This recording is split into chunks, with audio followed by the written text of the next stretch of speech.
And I'm muted. Oh my goodness, I'm dumb. Ha ha ha! Well, let's say that again. Hello, welcome everyone. Hi Teo, hi CL, hi Freezy. Just saying, I don't know why. I don't know how your setup looks that it's on this chat window on the middle of there. I don't know how it's set up. There's over there, over there, over there, over there. Why not? It points this way. It's fine. So anyway, welcome, hello, happy Thursday. I hope everyone's having a great day. I hope everyone has tomorrow off work. I wish I did. But if I can't, then I hope everyone else does. Um, yeah, there we go. Oh my goodness, there's a light happening. It's getting very bright in here. No, it should like face at me, I think. New new lighting. Ooh, there we go. That's fancy. Goodness. No, tomorrow's not a holiday. Just certain people that I live with have every Friday off, so we aspire. Anyway, welcome. I hope everyone has a beverage and they're nice and cozy. And thank you so much, Teo, for being like my first and most loyal subscriber. Goodness, it's almost like I know you in person and feed you the things that I bake. Yeah, if I was capped at my vacation and making more a pay period than I uh, could spend, really, then yeah, I would definitely take some more days off. But we're not, and I'm not, so goals. So let's get started. Today we are doing a redemption from our own Teo. um, Taya redeemed last week for some carrot cake. So I am doing carrot cake today. I'm going to make a carrot cake trifle because that is merging with, right? It's merging with a couple of things that I wanted to make, which is a trifle. It's not going to be completely classic. It's going to be a layered dessert. It's going to be delicious. I'm excited. And of course, have million possible variations. So please do what you want with it. And then I'm gonna make some dinner too, because I have a million tomatoes laying around. So tomato soup sounded good, and Mark got out the panini press, so I can make some grilly cheeses, and we'll have a lovely dinner afterwards. So thank you for joining, and let's get started. I have a plan that I should bring up. Here we go. We're going to start off making our cake.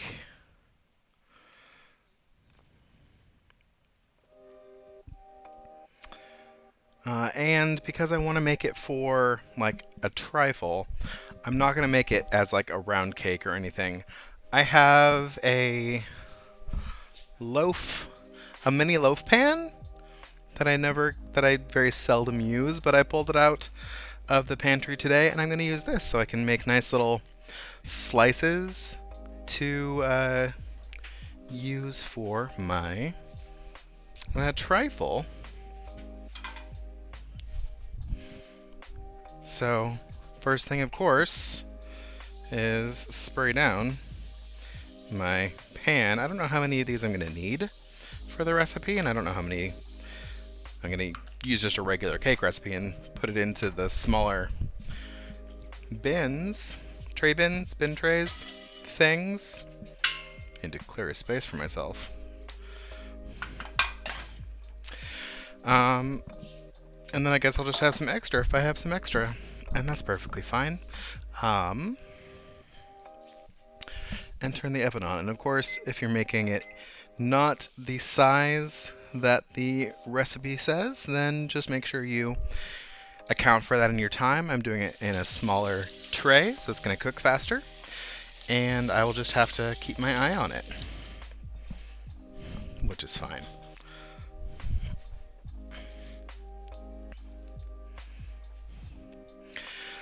So of course the first thing I need, I didn't get the pineapple out of the fridge.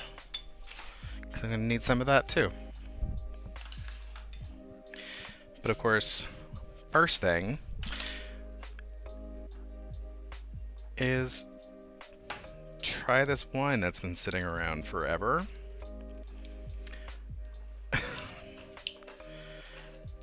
And hopefully it's good, because if it's good, then it's the wine I'll use to make my soup. And if it's not good, then I'll be dumping out a bottle of wine, because it might be a little old. And it's white wine, which is traditionally what I use to make my tomato soup. And white wine does not last quite as long as red without like proper storage facilities, which we don't have. So, fingers crossed. Hello, Axel Uwu. We are tasting some wine. Chardonnay, eh?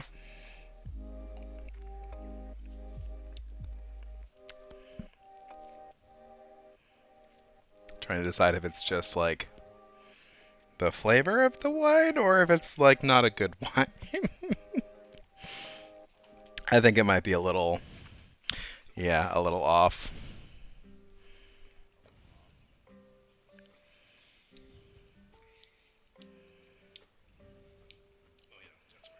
Yeah, this is... I should also remember to mute my Twitch tab over here so I'm not getting my own. So yeah, this is old. I kind of expected it would not be great, which is fine. I had a contingency in place, and it was not expensive in the first place, so I'm not too disappointed in throwing it out.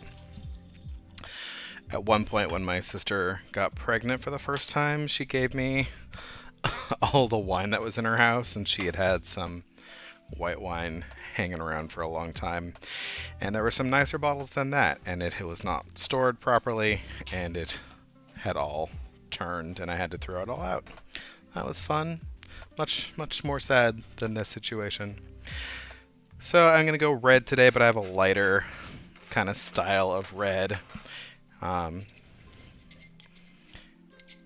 It's a Sangiovese, which I tend to like. It is 3 years newer, and that white was 8 years old. And tend to want to drink whites within the first 2 to 3 years. Hi, Band Geeks. Hello. So, let's try our Sangiovese. Yeah, that's a lot better. If you don't want to drink it, you don't want to cook with it. So, ignore those people that say, get a shitty wine to cook with. That is not a good call. Make sure you want to drink with it, because when you cook with a wine, the flavor is going to intensify as you cook it, because it cooks down and intensifies. And, yeah. So, now that we have our wines sorted, I get to grate a bunch of carrots, because we're making carrot cake. So I'm going to need a bunch of these prepared, and do a few extra to use as some aromatics in my soup.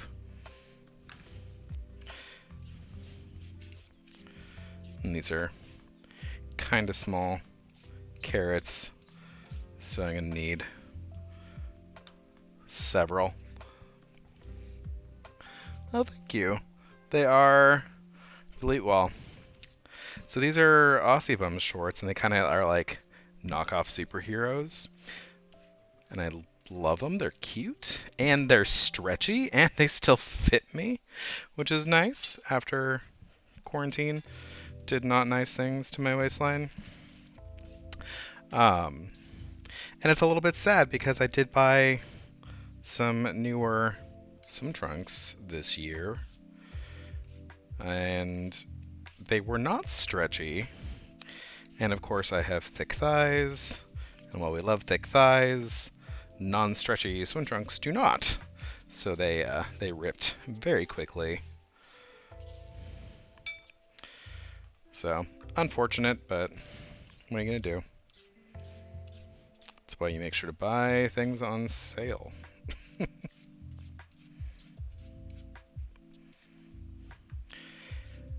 Okay, need to make sure I have enough carrots for my soup, and then enough for my cake, and then enough to make some like curls on top.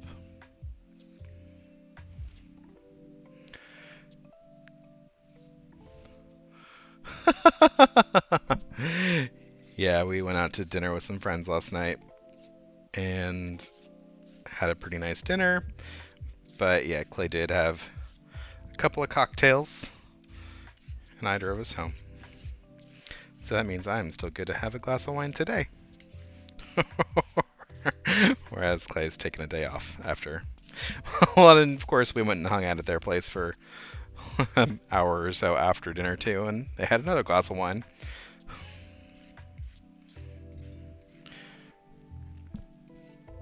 Which is unfortunate. I should have not had like a glass of wine at the beginning of dinner. It's the only thing I had last night to drink.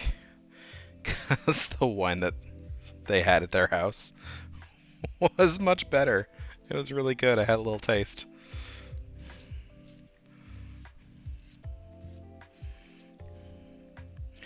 And I would usually cut the tops off of these carrots, but since I am grating them, I'm going to keep that little top as a piece to hold on to so I don't grate any of my fingers in.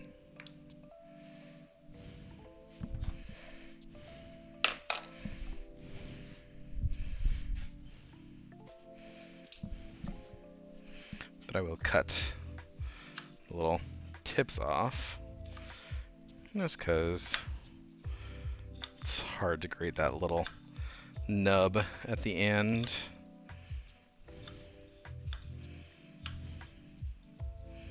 Especially when the carrots are getting a little bit older. And they're not bad or anything, they're just getting a little soft. Which means they're great for cakes and soups. So let's find the measuring device.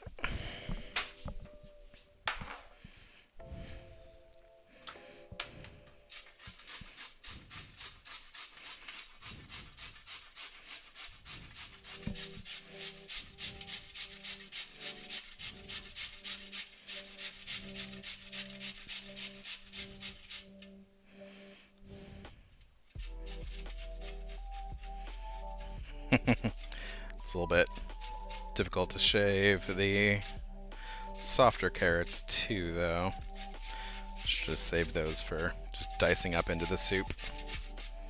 Because the soup is I was just gonna chop them up, but I might as well grate them because the soup's gonna be blended and pretty smooth at the end, so it doesn't matter too much what the texture of my carrots is going in.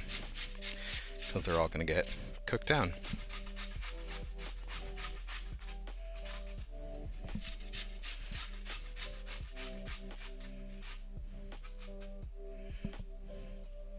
How does the title run off? I'm never sure. Sometimes it all fits, sometimes it doesn't.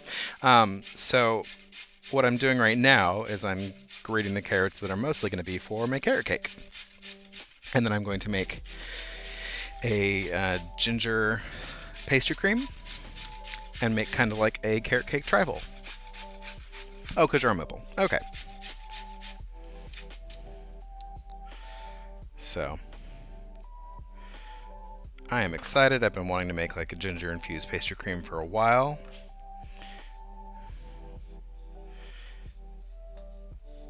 Because it sounds delicious. Yeah, I'm excited. I have not made a trifle in quite a while. I'm hoping this cake is not too dense.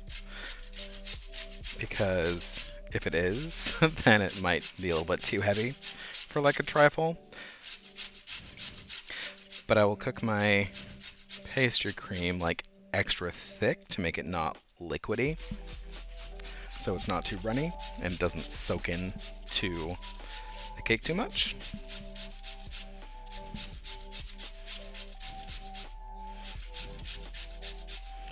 Maybe I'll make. I wonder if we have any cream in the fridge. Because if we have any cream, then maybe I'll make some whipped cream too. Whipped cream as well.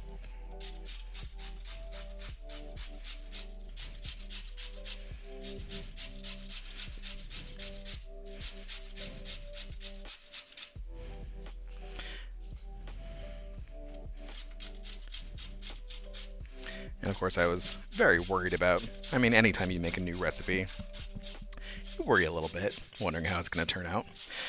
But I kind of workshopped it last night with the friends we went to dinner with, because one of our friends was in the food industry for a long time, so he knows his way around the kitchen. Made me a little bit more confident.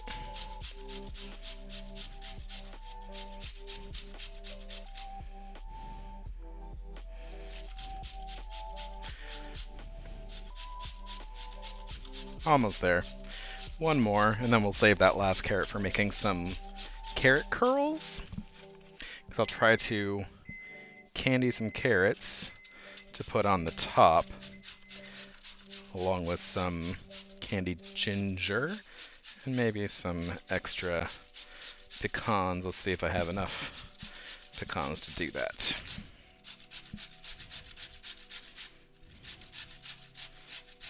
I think so normally I would put ginger and pecans in the carrot cake itself, but because I want to make sure it stays a little bit lighter, and I'm going to put them in the trifle anyway, I'm going to save them for in between the layers so they kind of retain that nice crunch rather than baking them into the cake. Mark said a thing, I don't know what it was. I do. Okay.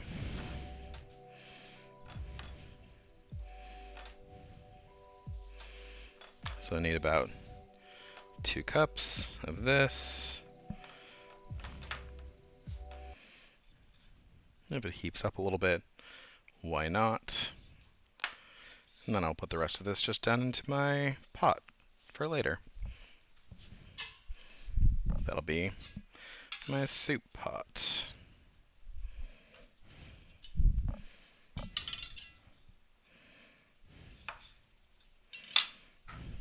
There we go. Now we can move on with the rest of the batter. Although, of course, I say that, and then I look at my pineapple over here. I didn't pause. I didn't hit anything. Why would you pause? Silly YouTube.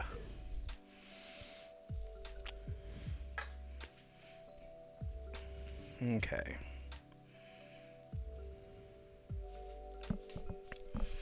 So I like to put some diced up, kind of crushified pineapple in my cake as well.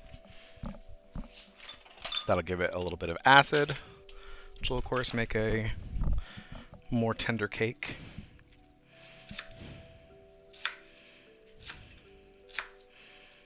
You could of course use lemon juice if you like, but I just like this flavor profile.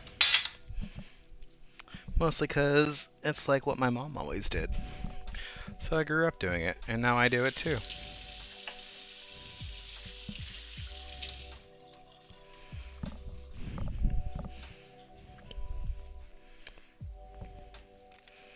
Cooking Stream 2021?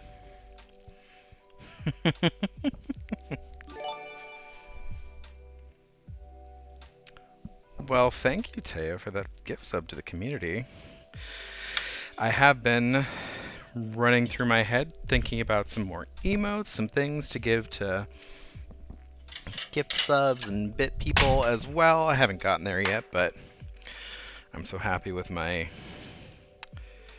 how my art turned out that I might go to my same artist if he is still available and get some emotes done. Some sub emotes.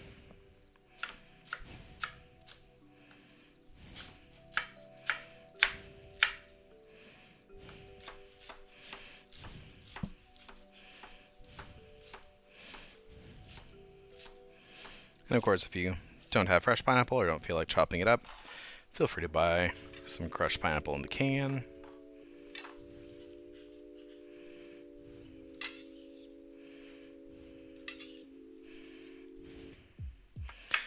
But this is just as good.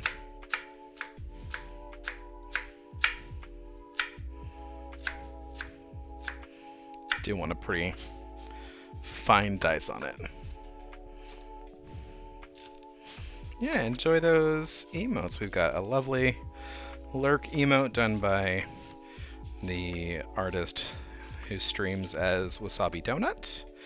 And we've got our champagne glass emotes, champagne clinking emotes from WeFlaps Gaming. WeFlaps Comics Gaming, not gaming, comics. If you love cute cartoony art and kitties doing fun stuff, then definitely check out the booty bump? What booty bump? There's a booty bump? Oh, I see. The booty bump in the emotes. Yes. The back-to-back. How can there be a booty bump when there's no booty in the emote? I mean,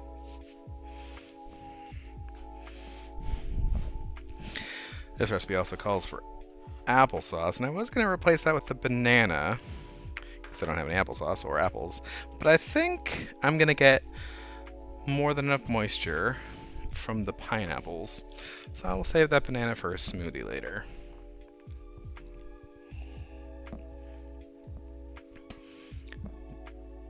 Bare butts are censored, but there are plenty of emotes out there with clothed booties, very big and round and plump, especially on like some workout streams, some big muscly men streams. They've got their booty emotes, so yeah, don't assume that they're not there because they're censored. That's just how our drawing was.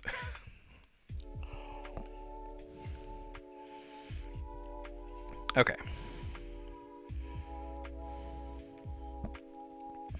You know what, let me toast these pecans right now. Give that oven something to do while we're mixing up the cake batter, since it's already on.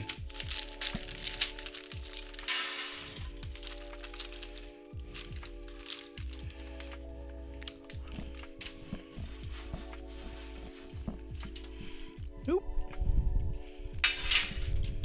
Still got our pizza steel in there from having used my oven in a while, because we made pizza last week and the pizza steel is still in there, and it's very hot and I have no place to put it, so it's gonna stay there. Just means the bottom of our cake is gonna cook a little faster and we gotta extra more keep track of it.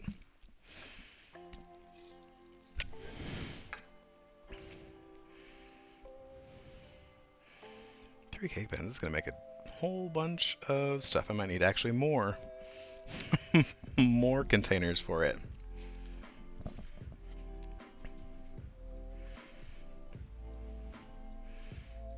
Okay. Okay. I'm also kind of out of... I put a bowl somewhere. There it is. Right in front of my face. Okay.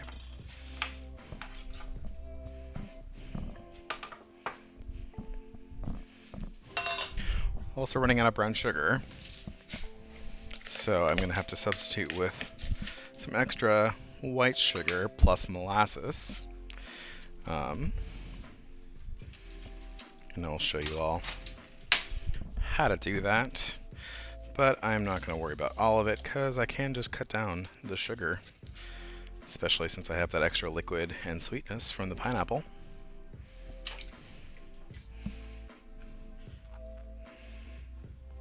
So, 2 cups of sugar in all.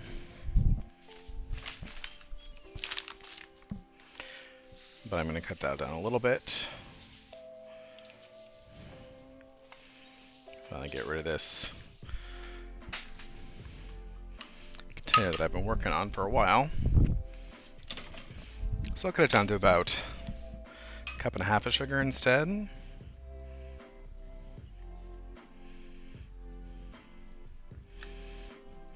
And then because we want that rich flavor that the brown sugar would give us, we're going to add in some molasses as well.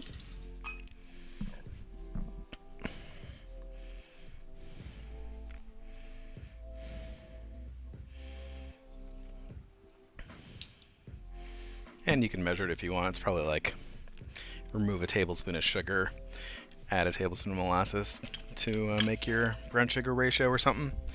I'm just going to eyeball it. It's fine. It's fine.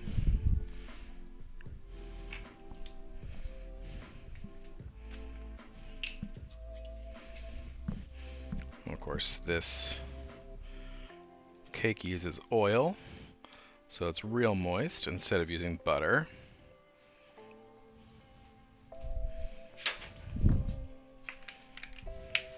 And just use your favorite oil that is neutral flavored.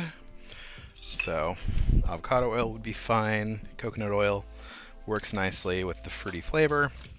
Or you can use just plain canola oil. Nice neutral flavor. And it's going to look pretty dark just because I threw that molasses in. But don't worry about it. It's fine.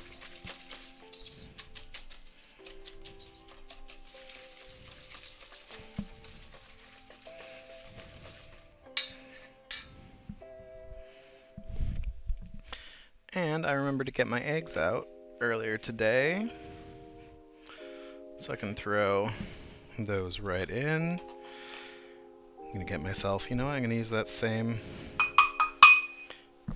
cup measure that I just used for the oil to put my eggs in. That's how I can make sure my eggs are good before tossing them in my mixture. Because I have had a bad egg before.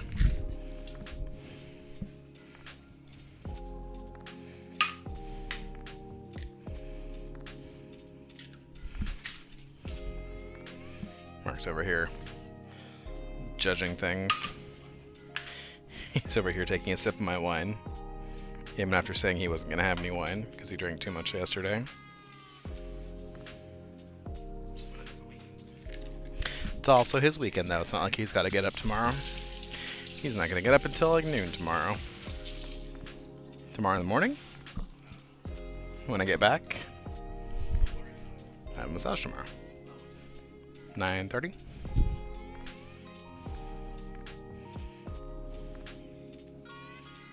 Okay.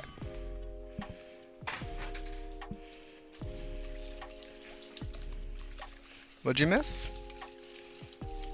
Tay missed something. I don't know what he missed though.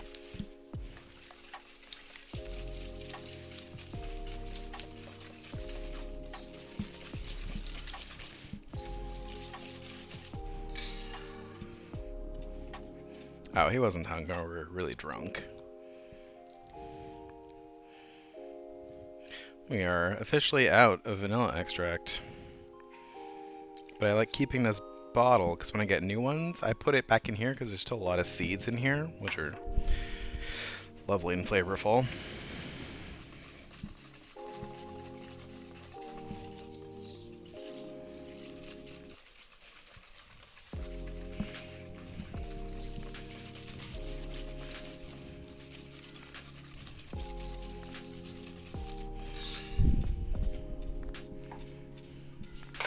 Yeah, there's our wet ingredients.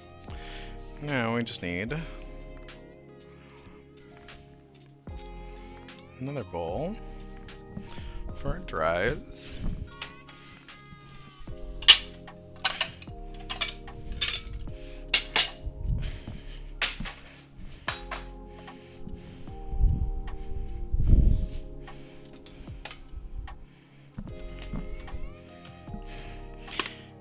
And I could use cake flour for this, but I do want kind of a sturdy cake.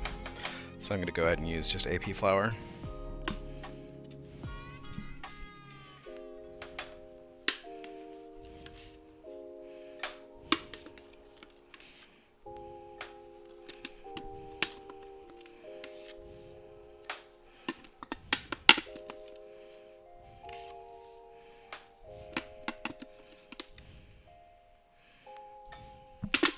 There we go.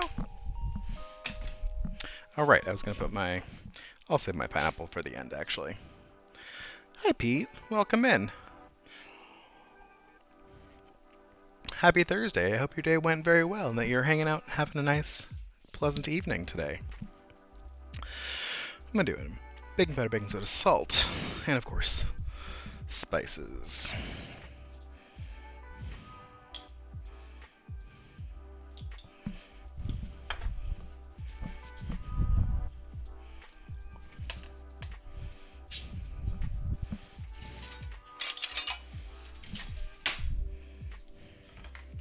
I don't know why, but it seems like the thing I always have on hand is a half tablespoon. And most things don't call for a half tablespoon. Most things are 2 teaspoons. So I use my half tablespoon plus a little bit. And that's my 2 teaspoons. And then just a little shy. Just made a batch of mayonnaise. Oh, do you usually make your mayonnaise? Because homemade / fresh is a lovely thing.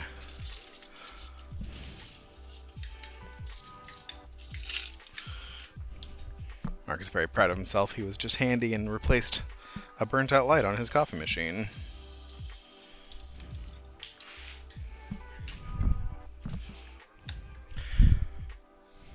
I don't need the old burnt out light on my computer over here. You would have liked... Oh, that's unfortunate. I mean, would you like some herbs de Provence? I've got some in a baggie up here. In the spice cabinet. He's stealing more of my wine. My goodness. Most of the wine is going into the soup, so I don't have a lot to drink. Not that I need a whole ton, but whatever. Okay. Anyway. 1/3. Ooh, that sounds... Do you use a blender to make it, to whisk it up, or do you, do it by hand? So I've got some cinnamon, which, of course, was mixed with sugar, because this is leftover from dipping snickerdoodles. And that's another reason I cut down on the sugar, because there was a little bit extra sugar in there, too. I'm sure Mark is happy to have this container back because he wanted it for seasoned salt also. So I'll let him know he has his container back. Oh, the food processor. Yes, food processor is a lovely thing.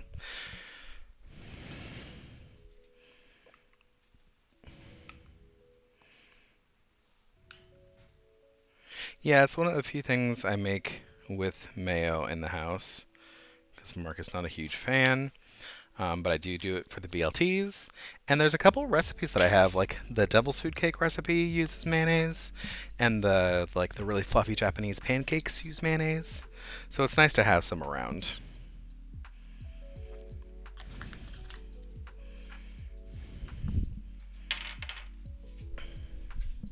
Oop, better take those nuts out of the... Keep your nose open for your toasty nuts, because if you don't, they could burn, and that is the only nuts I have. No backup for the nuts today. Oh, America's Test Kitchen. Did Spiff turn you on to that recipe?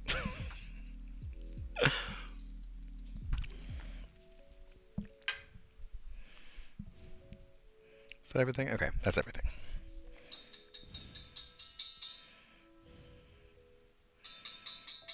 Food Processor Perfection Cookbook. That sounds like a handy cookbook. I'm just quickly whisking up the flour with the leavening and the spices, just so I don't need to mix as completely when I get it into the wet, and to break up any clumps in my flour.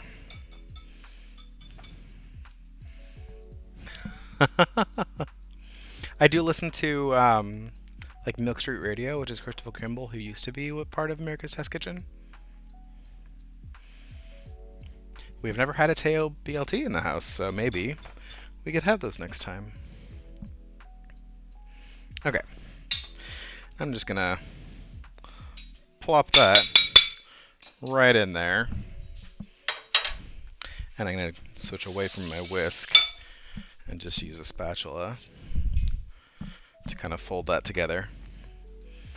Because if you've heard any of my rants before, now that wet has met flour, you don't want to do a ton of mixing because you don't want to develop gluten and make a tough cake. I want to keep this moist but light. I don't want it to be super heavy and weighed down.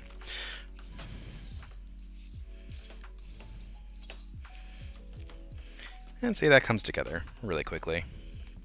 Nice and smooth. Podcast called Proof. Okay. I really do appreciate the ATK podcasts because it is one of the few podcasts that Mark and I both enjoy listening to in the car. So when we have long car rides, that is usually the thing we put on. Because most of the time, we also listen to like IGN Game Scoop together. But most of the podcasts I listen to by myself are like actual play D&D podcasts, or I can listen to a few comedians, and I like listening to them sped up because I don't have tons of time in the car anymore, which is when I used to listen to a lot of my podcasts. And so I tend to listen to things sped up just so I can go through them because I like them and they're interesting and I want to consume more of it. But so I'm also now used to these people talking at like 1.2 times speed. And when I try to listen to it normal speed, it just sounds so slow to me. It's wild. So it's nice to have a couple of podcasts specifically that I listen to with Mark in the car that we both enjoy, that I can listen to in regular speed. I was just in someone's stream talking about whether cereal is a soup or not. It might have been in Rod's stream. Wouldn't surprise me if it was.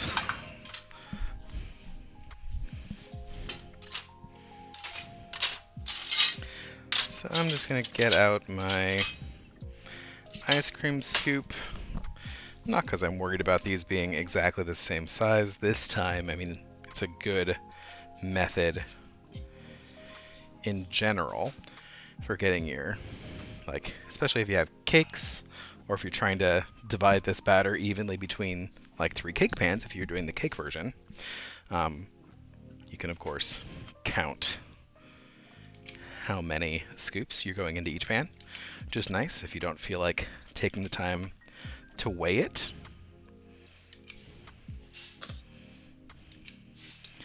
But this is just a pretty quick way to get it in without making a bunch of mess. I say as I immediately spill some. But not spill that much.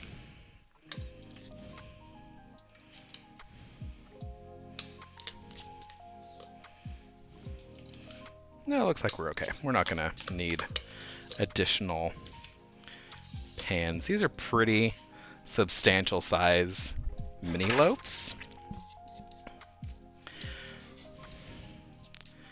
I do like using this pan also to make like brownies, especially for those people who like all the crispy edges of the brownie more than the gooier middle. Of course, it is not Mark's favorite because he prefers like a cakey brownie, not a gooey brownie. So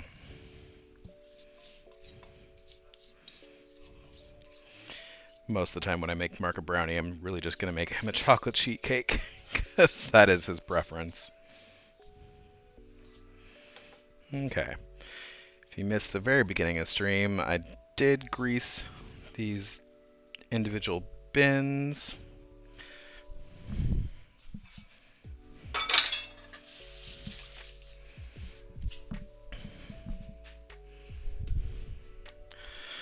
Right? Right? I am not picky when it comes to brownies. It's chocolate and cakey and gooey and whatever it is. I mean, mostly I just like getting any sort of chocolatey thing into my mouth, so let's see. Ooh, this says if using 3 cake pans, bake for 20 to 24 minutes. I have a convection oven, so it's going to be on the lower side, and they're smaller. So I'm going to call it 15 minutes right now.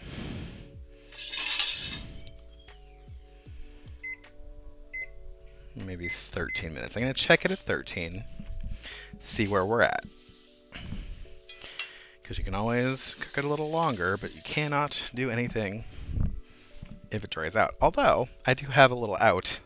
Since I'm making the trifle, I can always just make my pastry cream a little looser and let it soak in, or I could actually soak the cakes, because often when you're doing trifle, you're using pound cake or like madeleines or ladyfingers or something, and you do soak them in some sort of boozy mixture when making it. This is going to be a pretty moist cake, so I'm not worried about doing that.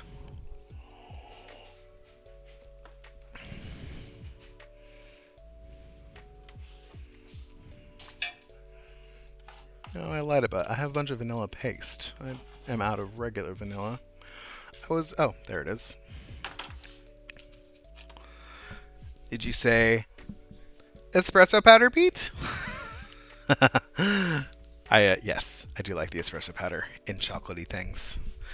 Okay, so getting back to pastry cream, I want to do a ginger pastry cream. So I've got a nice knob of ginger here. I'm going to save the most cylindrical part of it for candying. And then the rest I'm going to peel to let infuse with my milk for my pastry cream. And then before I actually make the pastry cream, I should be doing this over the pan because it's releasing juice, because this is frozen. I pulled this ginger out of the freezer. You can buy massive bags. Did you bonk yourself, Pete? Oh my goodness. You can buy massive bags of ginger at Costco and just toss it right in the freezer, and it lasts, I mean, practically forever. Not forever, but I mean, it's a sturdy root already, and freezing it does make it last longer, but it does break it down a little bit, so it's softer when it defrosts. Yeah, if you're if you watch any sort of like British TV, that will often refer to a knob of ginger or a knob of butter. I just got my little knife, getting all that skin off, and then I'll give it a little bit of a chop so it can infuse into my milk.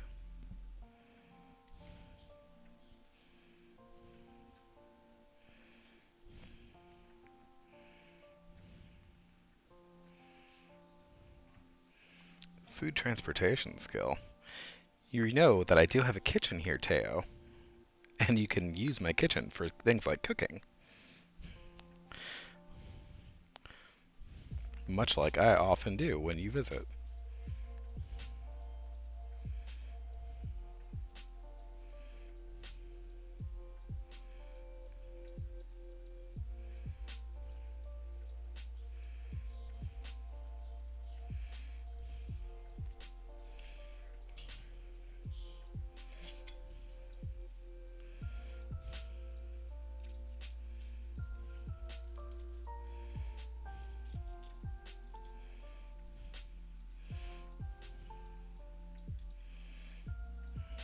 Okay.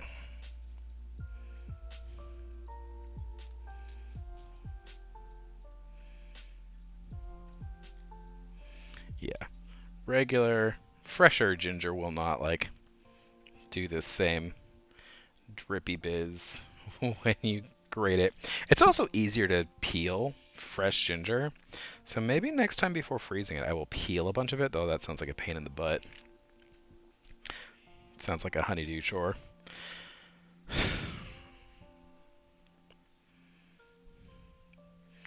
Like my mother-in-law will often get huge bags of limes, little tiny limes.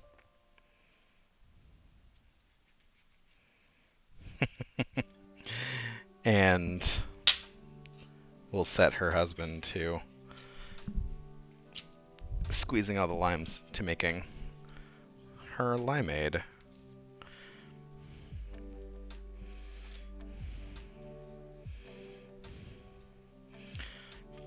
Of course, now that I think of it, it's also not all that important that I perfectly peel all of this ginger, since it is getting removed from the milk before I make the crumb pat. Why, hello, Professor. I was lurking in your stream earlier. Welcome to the kitchen from your kitchen. Thank you so much for that professional raid. I know that's usually what I say when I'm in your raids. But welcome in. We are currently just peeling some ginger to make some ginger infused pastry cream. And once I finish that, I will give y'all a proper welcome.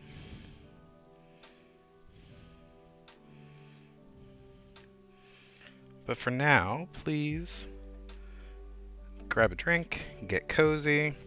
I'm sure you were all cozy from the professor's stream. How did you made English muffins and lemon blueberry muffins of a different type of muffin. How did those turn out? I hope they were delicious. They looked nice. I was still mostly working when you were doing most of your stream until I had to set up for mine.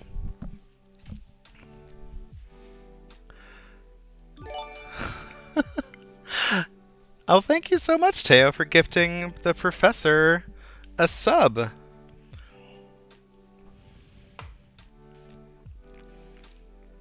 Yeah, I didn't come up with my own raid message. My friend, who was my mod, came up with it, and I just attached to it because it was really good. So please take some inspiration. I would love that. Ooh, Benny's. Pete is in the chat, and he was just talking about making his own mayonnaise, which of course is very similar to making hollandaise. I'm assuming you made your hollandaise for those bennies. I do love a good Benny. So hello, welcome in. Thank you, Professor, for sharing your community. Welcome in, Wacky. Welcome in, Ice, and everyone else that came with. If you haven't been here before, my name is Warren. I'm also known as Quake. Quake is my persona. He's the saber-toothed kitty that's in the corner there, whisking away. Oh my goodness. Ooh, first time making hollandaise. Awesome. Yeah, super delicious. I love a Benny. I love a good Benny. I don't like poaching an egg, but I love eating a good poached egg, honestly. But welcome. This is our weekly Thursday dinner and dessert. I hope you are ready for some good comfort food, because today is tomato soup, because I have all these lovely tomatoes on the counter, and some Grilly cheeses, and then the cake is just in the oven now to make some trifle. So grab a drink and hang out. Thank you for being here. I really appreciate it. So there's our gingers peeled and sliced up, kind of sliced up, mostly sliced up. And I'm going to put my milk in here to just go on a low simmer to start infusing.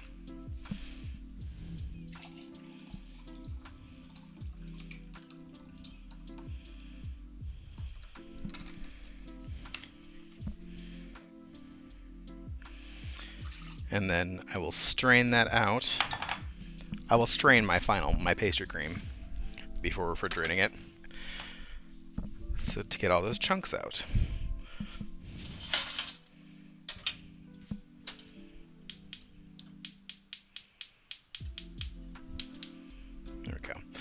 keep that on low, turn my fan on since I have my burners on. Find a place to put my pecans.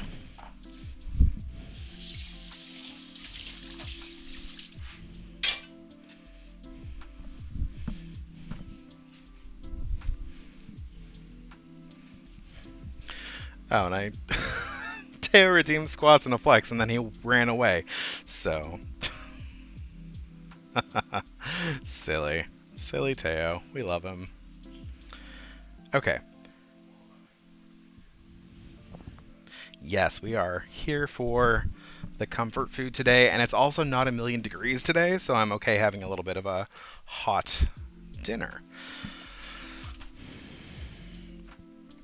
So, before I move on to pastry cream, I'm going to prep some fruit for my trifles. I'm going to get out a dealie. While I'm in here, I'm going to get out more sandwich ingredients.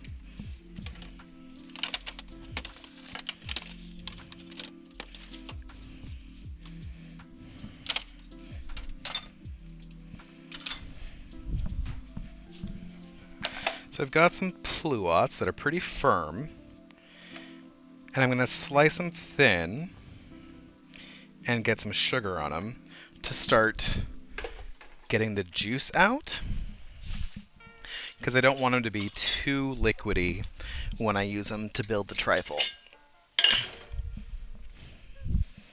So I'm going to get a bowl ready with my, use my bigger knife.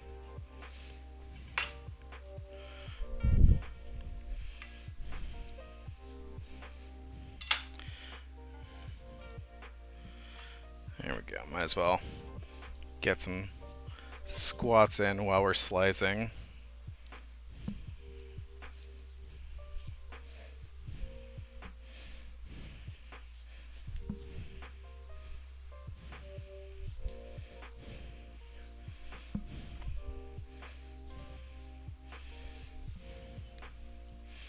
Ooh, that cake smells really nice in the oven.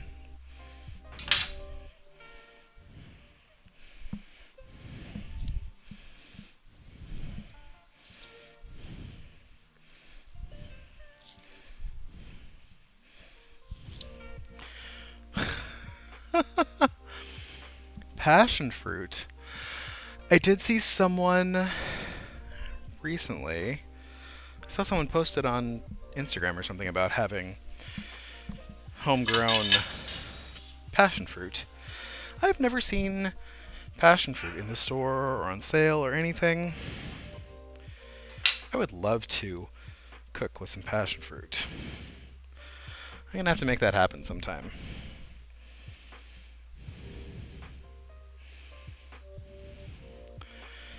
And thank you for evening me out there, Professor. Did lunges on both sides. Gonna have to check that beeping oven.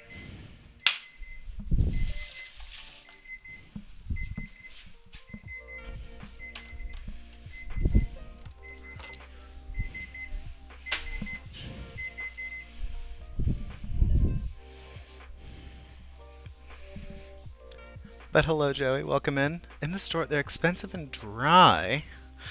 Oh no, that's no fun. No, these are still gooey. These need more time. Okay. Didn't even have to use my toothpick. I could tell. Just looking at them, they're still gooey on top. But I did run a pretty short timer because they're small. So I'd rather be safe and not have dried out cakes. At least in the US. Oh. Well, and I go to the kind of specialty food store kind of on a regular basis, and I still have never seen him there.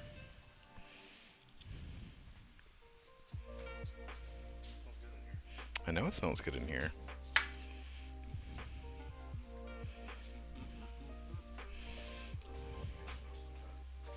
I already did.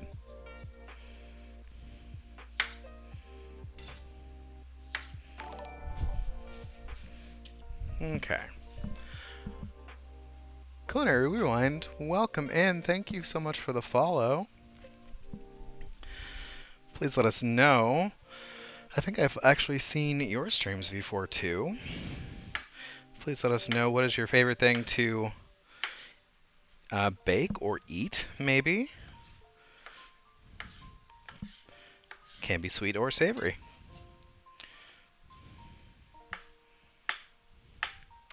Oh, that's awesome. Thank you so much for clicking on my stream. I appreciate it.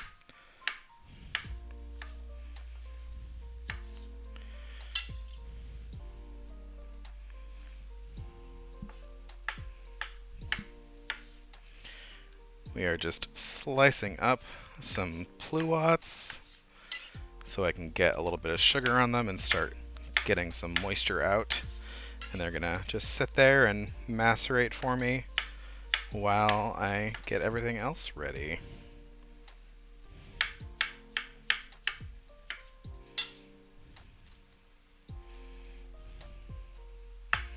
Sauce Queen, experiment with soups, sauces, etc.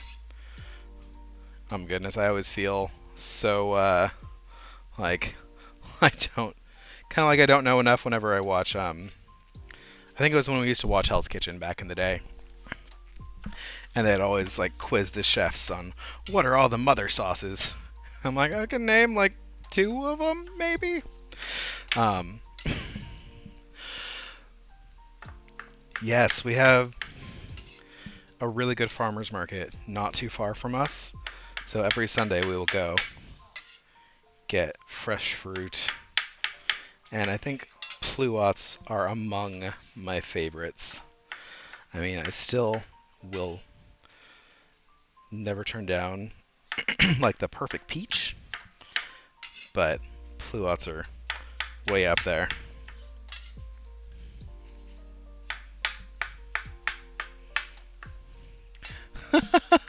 Where's the lamb sauce? And I don't think I've even made all the mother sauces before. Like, I can make a pretty good bechamel. Because I like making a white sauce for pizza sometimes. And of course I love making mac and cheese.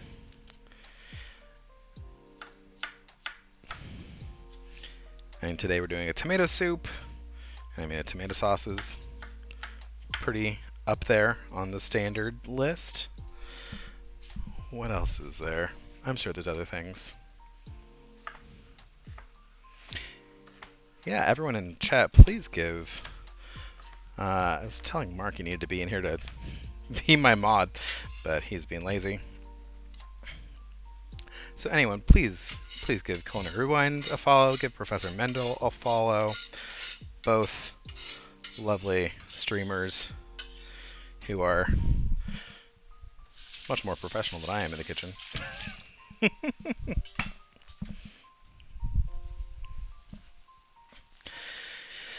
Yes, food is the great uniter. What am I doing? Where'd my wine go? I had a wine somewhere. Oh, it's next to the stove. Have to refill my glass from what Mark stole.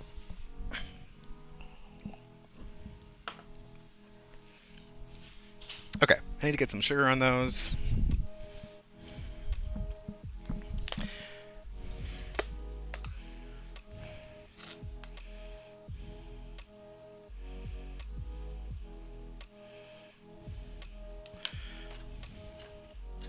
Let's give them a little zhuzh.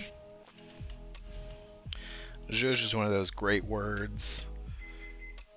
Always good to know for a crossword. It's got uncommon letters in it. It's always good to know a lot of Yiddish words are usually good crossword fodder.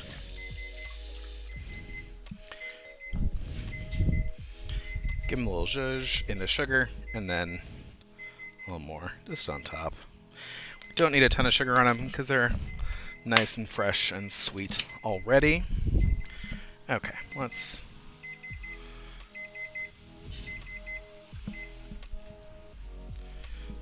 check these cakes again. Looking a little better. Still pretty gooey.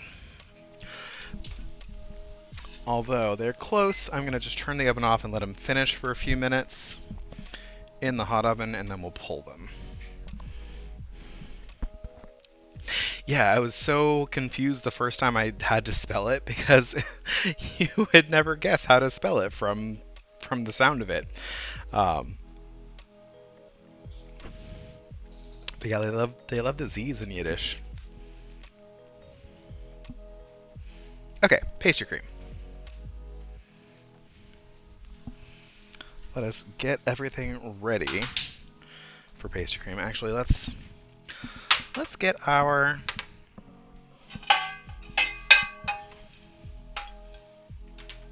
other pan on the stove. I do want to candy this last bit of ginger and some carrot curls for topping. Oh yeah, perfect. Now, I definitely had to look it up the first time.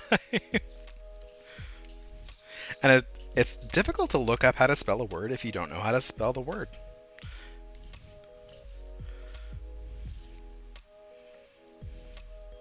And of course, I think we were doing the crossword at the time, and we did an across, and we're like, why are they all these Z's in here? This can't be right. And then the down that crossed it was zhuzh. Yeah, okay. So now I know how to spell it.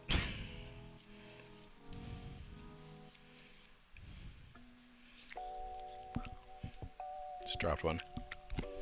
Hope it didn't drop in the pan.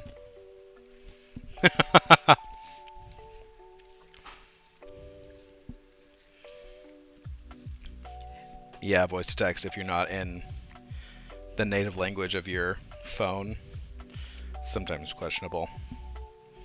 Anyway, got some carrot curls here. Got a snacking carrot now.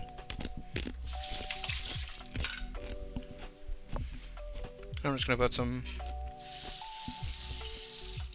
water and sugar in here to start candying.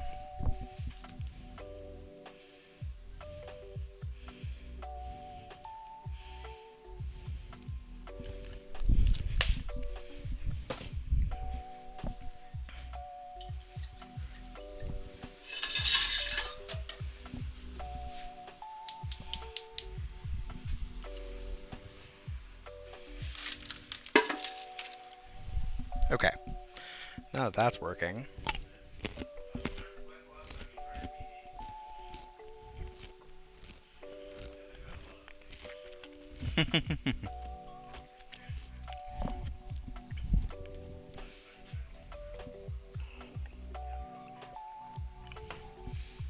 I also listen to several podcasts by famous Jewish people, and so I learn new words from Sarah Silverman all the time, from Mayim Bialik.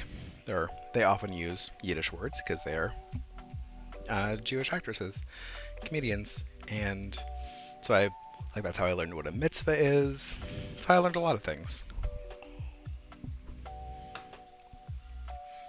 Okay, gotta separate some eggs in another bowl.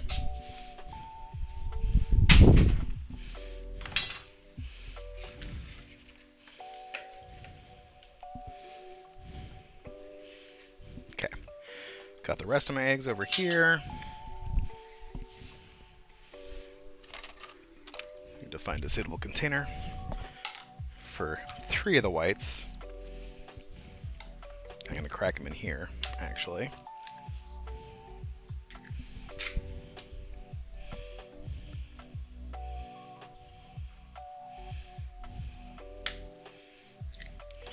And of course, I always crack on a flat surface, and I don't mess around with any fancy devices. Just reach your hand right in, grab the yolk out. I will say it's easier to separate if you do it while the eggs are cold, but I got all my eggs out for baking this morning, so these are room temperature.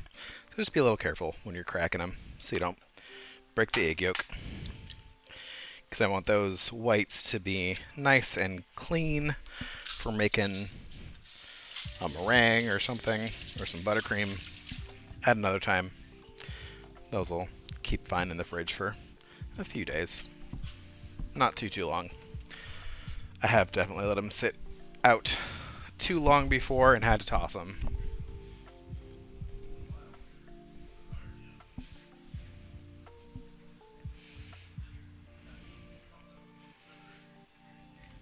Okay. Need some sugar.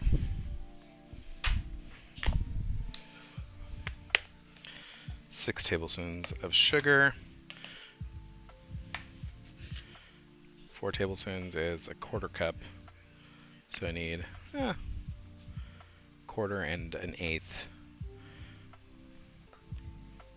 which is 3/8, which is just a little bit more than a third of a cup, which is what I have. Good enough. Ooh. I was talking with the professor yesterday, the day before, about angel food cake. I do love a good angel food cake. So if you did that, I'd be very happy. I also was thinking about making pavlova on stream, but I would want to do small ones, because if you tried to do the bigger rings, they'd have to bake forever, like for an hour or something. It's hard to do something where you have to bake for an hour and then let it cool down in the oven for an hour and then have another hour out on the counter and then try to do something with them. So I like doing little individual ones anyway. They're easier to serve.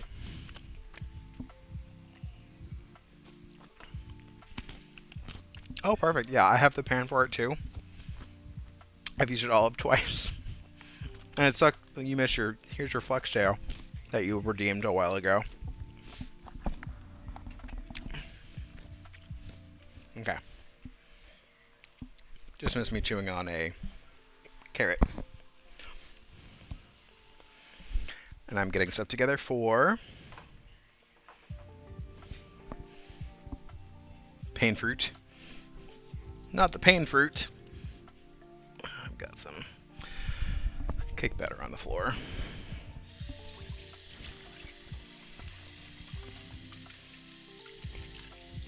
Actually, that's in the recipe that I usually use for angel food cake. Is they put passion fruit pulp on the top, and I've never had it, so I've never been able to do it.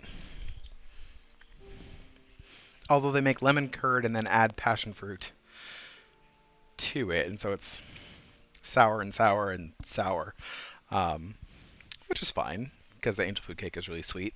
But I like doing the angel food cake and then lemon curd and then pomegranate pips, jewels, whatever you want to call them.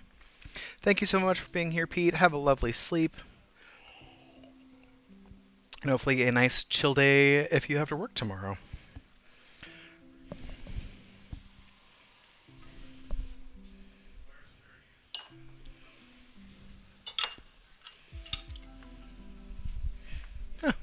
Chocolate chip on the counter.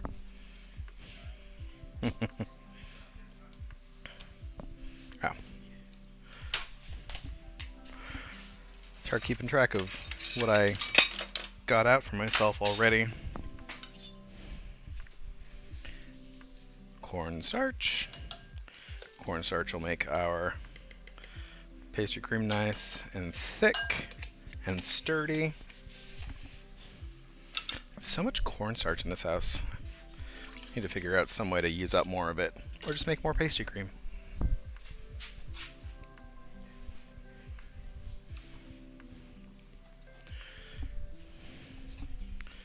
Got some vanilla paste.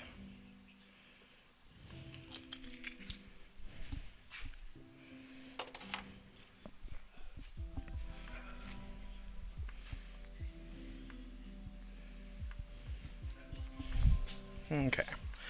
And a whisk again. Oh, let's pull those cakes out of the oven now.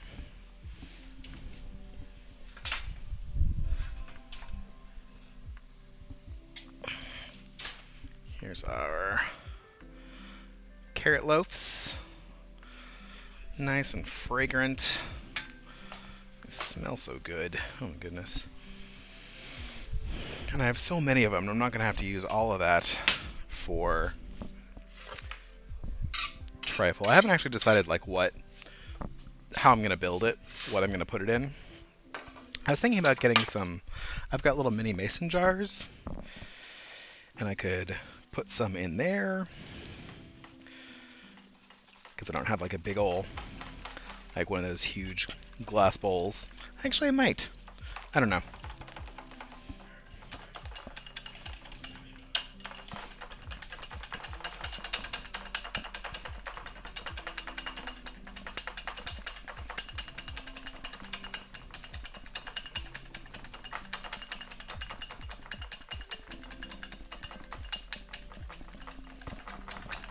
Okay, so what I'm doing for pastry cream is making a custard, and that custard is just extra thick because of the corn flour that's in there. So let me get a towel. I'm just going to put a towel on my countertop for my bowl to keep it a little bit stable.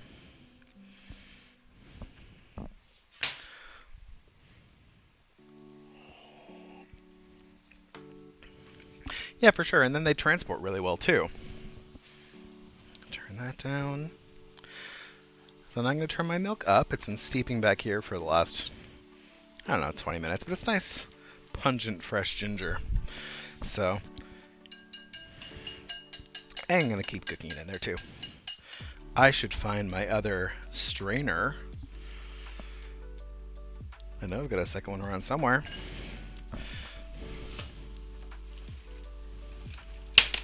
Somewhere, some drawer has a strainer in it. Some cabinet, maybe. I did not plan ahead.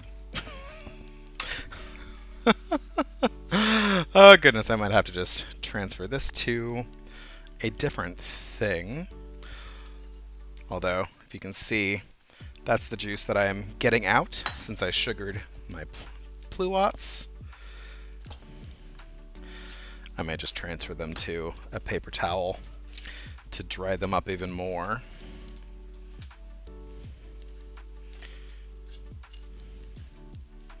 Because I do need this strainer again, since I don't know where my other one is. Oh no. I mean, oh, that's what I just made an order at Sur La Table because I had a rebate coupon. And I was out of vanilla. I knew this, so I got some more vanilla. But I had to figure out something else to get. I gotta turn this back down because I'm not quite ready for it. And I should have bought myself a new sieve, a new strainer, because my other one is small and broken. Okay, let's do this.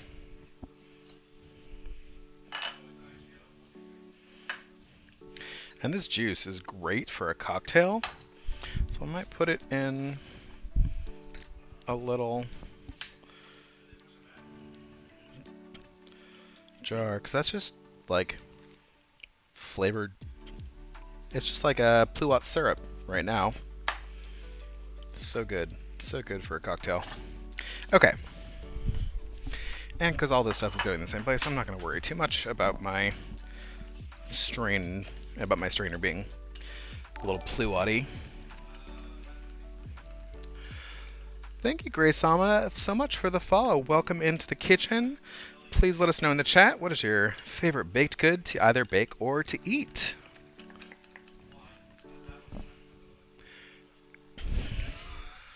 I love that you have, that is an amazing overflowing goblet you have there, Culinary. I love it. Okay. So I'm going to turn this down low, and I'm going to stream this into my eggs, but I got to whisk real hard while I'm doing it because I'm trying to temper my eggs, not cook them. I don't want scrambled egg custard. I want a nice, smooth, lovely pastry cream. So just keep it moving real fast. Pour the milk in slowly to get like you're putting the eggs into a warm bath You're not trying to boil them, you're just trying to get them nice and comfy with being warm. There we go. Now, we can transfer this back into our pot. Still stirring. But now our eggs are not going to scramble on us, which is good.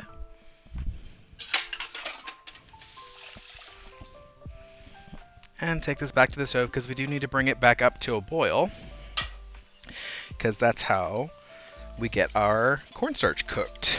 Once the cornstarch boils, then it'll activate and not taste like raw cornstarch anymore, but give us a nice, lovely, thickened cream over here.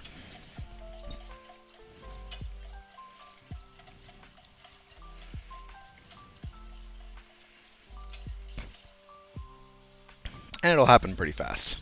It's already pretty warm. But just be patient. Keep it moving. Don't want any little burn bits of egg in the corner. But if you get a little bit of egg in there, it's okay. That's why we have the strainer. It's just our safeguard against having bits of scrambled egg in our pastry cream. And it's amazing, if you just let it go for half a second, it'll start thickening right in front of your face. Hello, PF. Air Tahitanui? Air Tahitanui. How much to get you to ship sweets to Utah?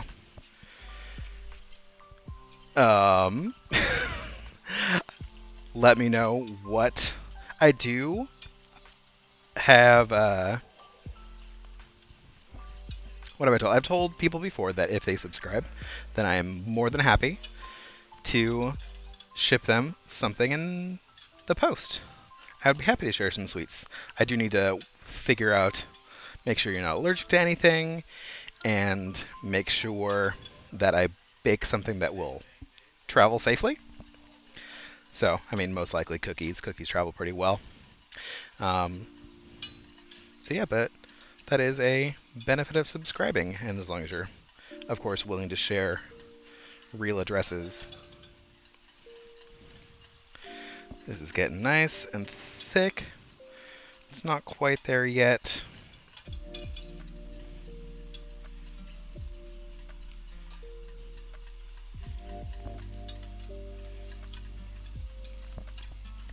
This is the benefit of the way Professor is set up.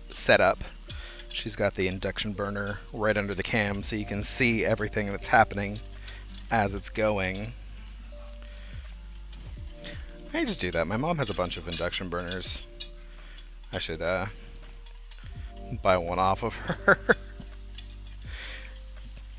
I mean, honestly, I should help her get her kitchen remodeled so she doesn't need them anymore, and then I could buy one off of her because she wouldn't need it anymore.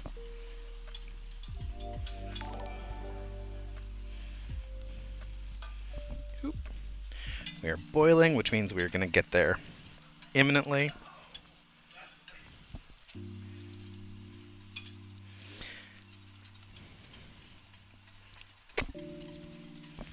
Ooh, it tastes like ginger. That's what I wanted.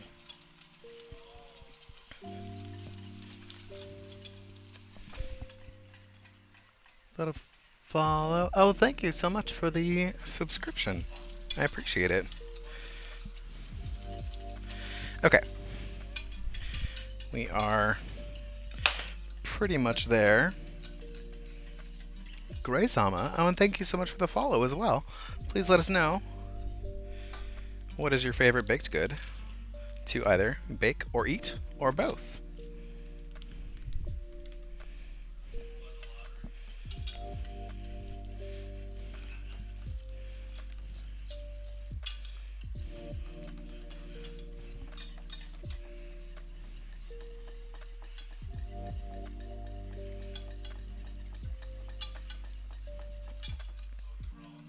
Souffle on screen.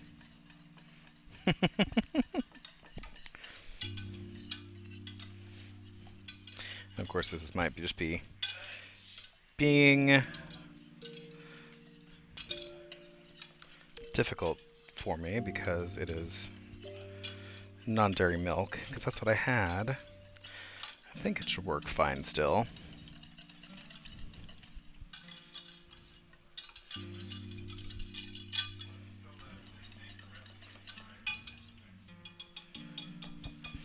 And I will strain it to get all my chunks of ginger out.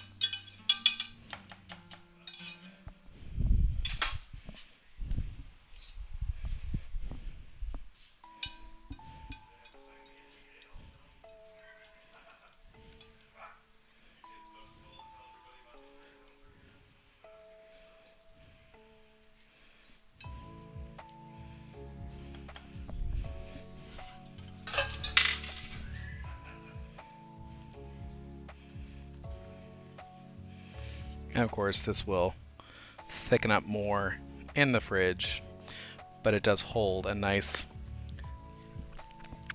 track when I run my finger through it. So it should be plenty done.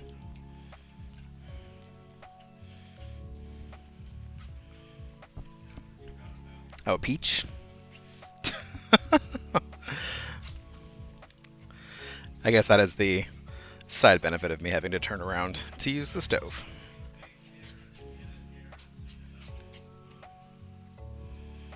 Get every last bit of that lovely custard. And of course, like Culinary was saying, this is pretty much the same technique to make a lot of ice cream bases. So if you wanted to chill this down and then churn it in an ice cream maker, this would be a lovely ginger ice cream. Although at that point I would not have had the cornstarch. But most of the rest of the process was pretty similar.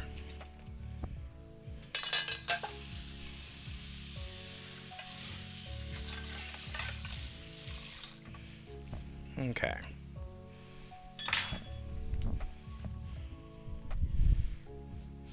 And now I will put some foil down over it, because we don't, or not foil, plastic wrap, because we don't want to get a skin on this, so I'm gonna press it down over.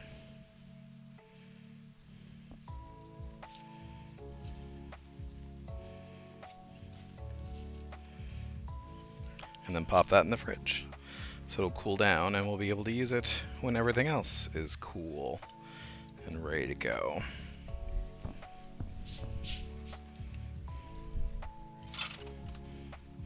And of course I have a nice lovely open spot in my fridge where all my eggs used to be, because I just used all my eggs.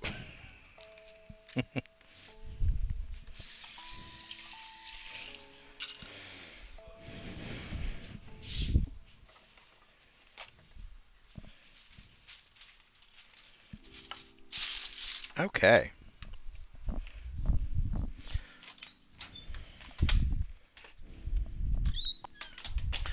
So now, let's see, is this is cool enough to handle. Let's pop our cakes out and get them on a rack to start cooling as well.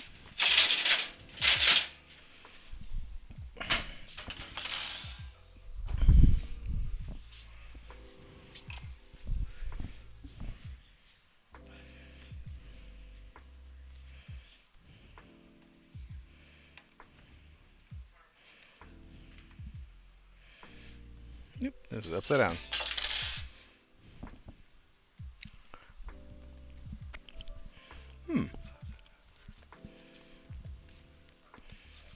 Nice, lovely spiced carrot cake.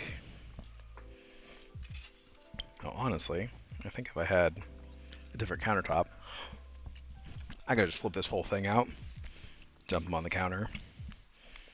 But since I still have tile counters, don't want to do that. So, gotta do it the hard way.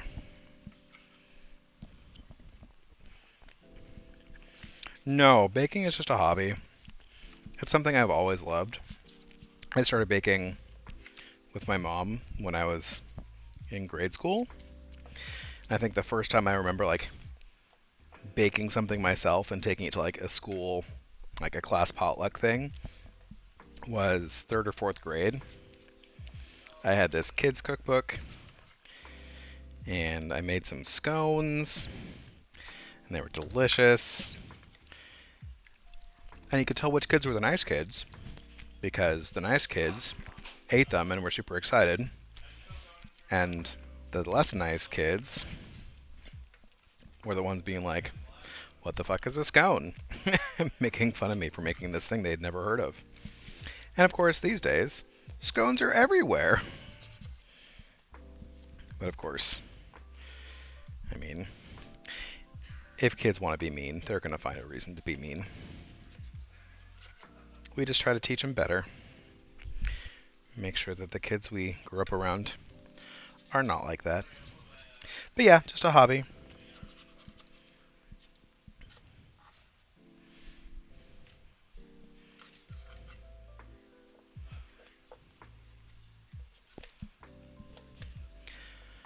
I enjoy it, but I also don't have like the time to devote to get like really good at it.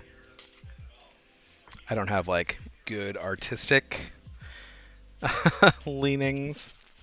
Um, so like if you go to the Instagram and see some of the things I've made, whenever I try to decorate something to look like something, doesn't tend to work out well.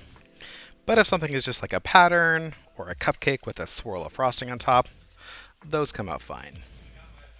But like I made my self-portrait cookie a while ago, in between my lack of familiarity with using royal icing and just my lack of artistic skills in general, it came out very, very grade school art project level. Which is fine. It was fun. I enjoyed doing it. And it still tasted great. So I had no complaints. I have no room for this last cake. I've got these scraps. I should save some of these scraps for Mark, honestly. He's just going to want to eat a whole one of these. And I bet I will have some left. So these scraps are for me.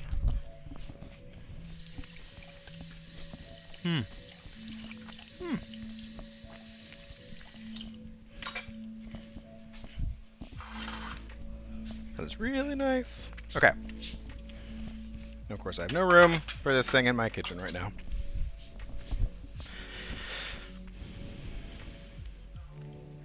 I have to bake cookies. What kind of cookies did you make? Because I also love making cookies. I mean, I love baking all sorts of things too. So I mean, I'm an easy sell. Okay. All my desserty stuff is cooling now. Except for that, which is still going on low. So I'm going to start making my soup.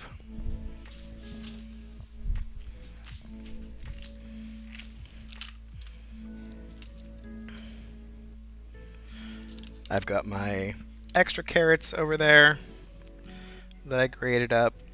I'm going to get some onion down in there to start caramelizing. And probably some fresh garlic too.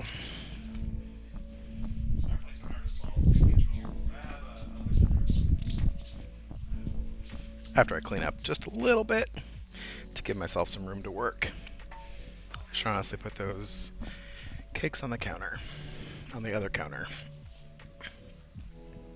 Okay, I'm gonna clean up some stuff and be right back, actually.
Okay, that's better.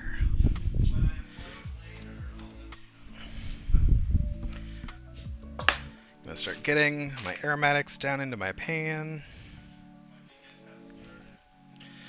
I have some rosemary from the garden.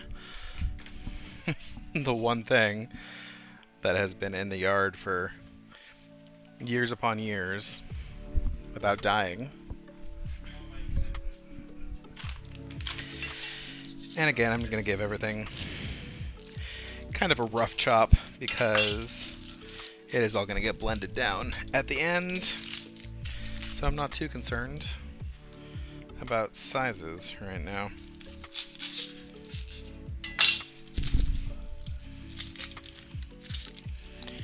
Get everything trimmed up. Got my compost bowl over here.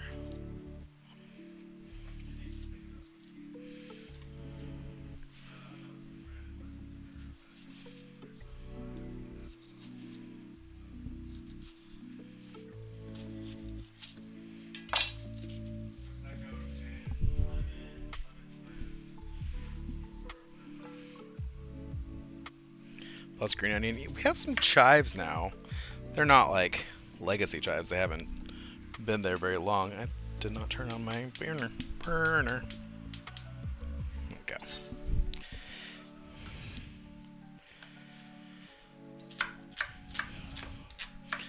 But the rosemary has survived drought and smoke and heat and everything. It's just my little trooper. Oh my goodness, remember to get your knives sharpened, people. Because it's much easier and safer to chop with a sharp knife. Plus also, if you are susceptible to onion fumes, having a nice sharp knife is one way to prevent getting a bunch of them in your face.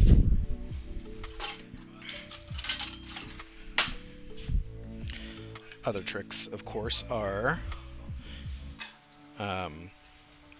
having cold, frozen, not quite frozen, but very cold onions will also help keep the fumes down. Getting your significant other to chop them is also a great method, but would not work in this house. I've never had any luck with like a slap chop or anything. I know it was like a big fad a while ago, but never worked great for me. But a food processor will work great, especially if you don't need like discrete pieces. I wouldn't want to use that for a like French onion soup when you still want to have like long threads of your onion running through it. But for something like this, where it doesn't matter, you can practically puree them and you'll be fine. Or if you have the grating blade for your food processor, that also works really well. And if I had been going that direction, I would have already had it dirty because I had the all those carrots I grated earlier. But no, we're doing. I had one too many appliances on the counter today, so not getting the food processor out because we have the panini press instead, which has not seen the light of the kitchen for a very long time.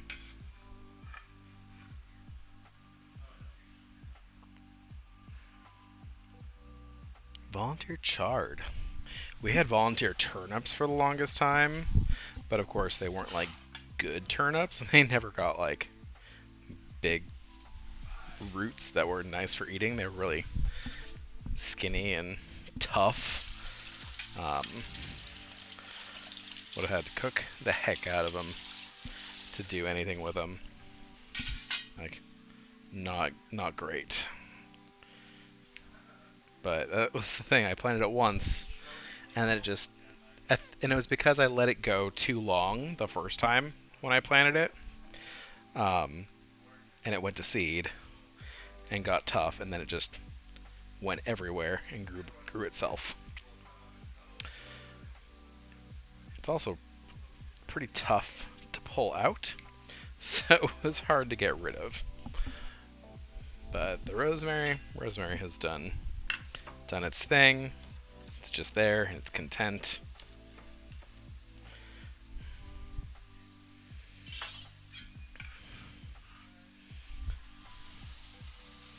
Just a nice quick chop to get it going.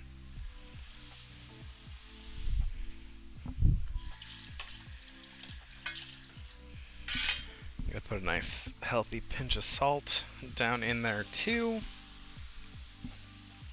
Start helping the liquid get out and get our seasoning going.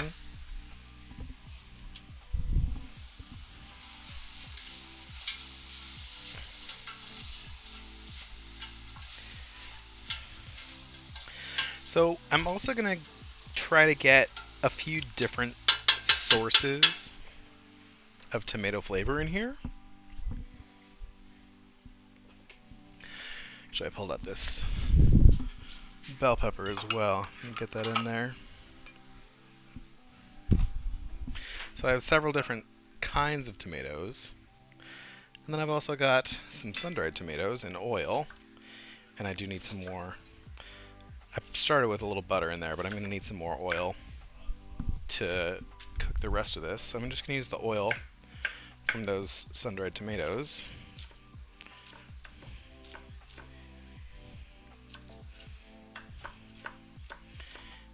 And that'll do me for the rest of my cooking lubricant.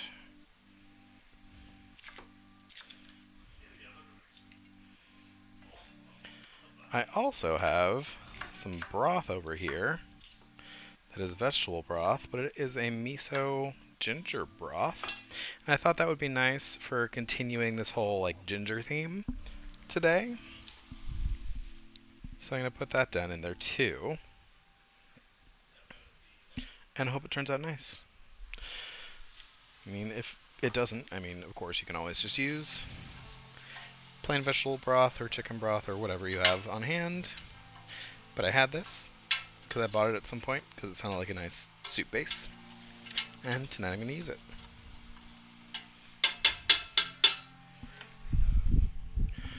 Let's also get I just have the end of this jar.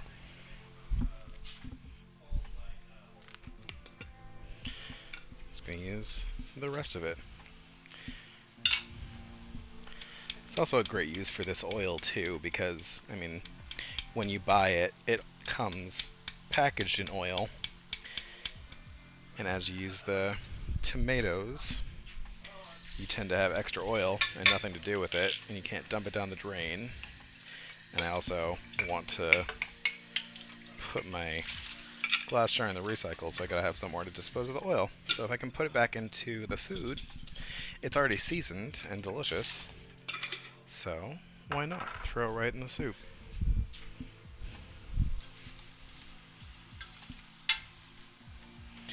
And again, even if those pieces of sun-dried tomato are a little tough, it's not going to matter because I'm going to blend this soup. Plus it'll give me that little extra different tomato-y flavor. You could also get that with tomato paste. That would also work just fine in here. But I had the sun-dried tomatoes, so that's what I'm using.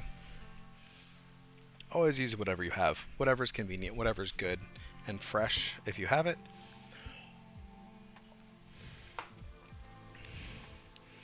And I don't know why I'm looking for a recipe because I don't have a recipe for this. I'm just kind of throwing stuff in the pot until it's soup.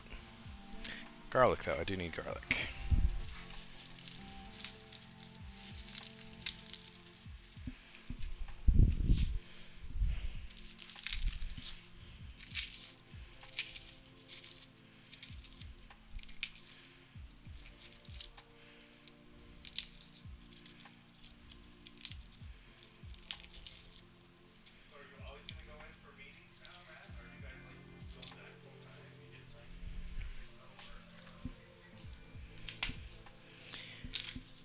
I just tend to use the palm of my hand to crush the garlic to get the paper off, but you can also put the back of your knife on it. Just get a little pop if you don't want to use your hands. And of course there's all sorts of tools you can use if you like, but I'm simple. I just like crushing it with my hands. And the paper comes off real nice.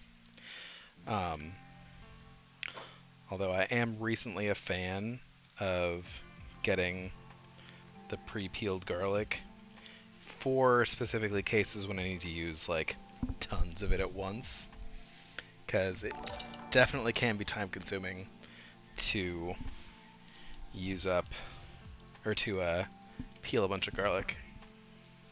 Well, hello Burger and Fries, thank you for the follow. Welcome to the kitchen. I hope you are comfy and have something to sip on, snack on. And please let us know in the chat, what is your favorite thing to bake/eat?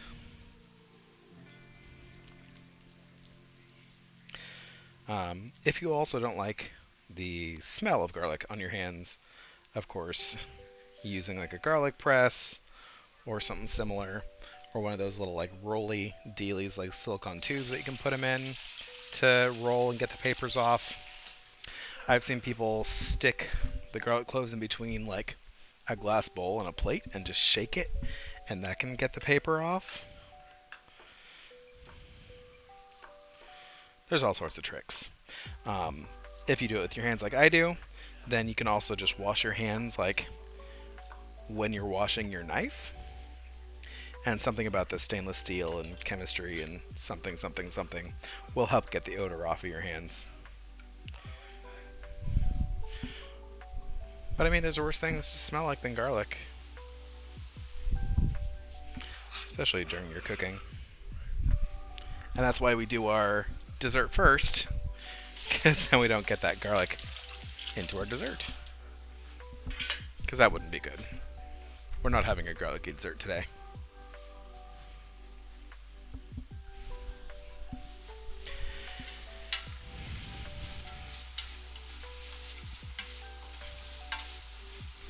If you just popped into chat, we've just got our aromatics down here in our big stock pot, cooking away, getting nice and soft and translucent. Just some shredded carrots, some tomatoes, bell pepper, onion. Just working away, getting nice and soft. And I'm going to start just dicing up bunches of tomatoes, because that's what I have.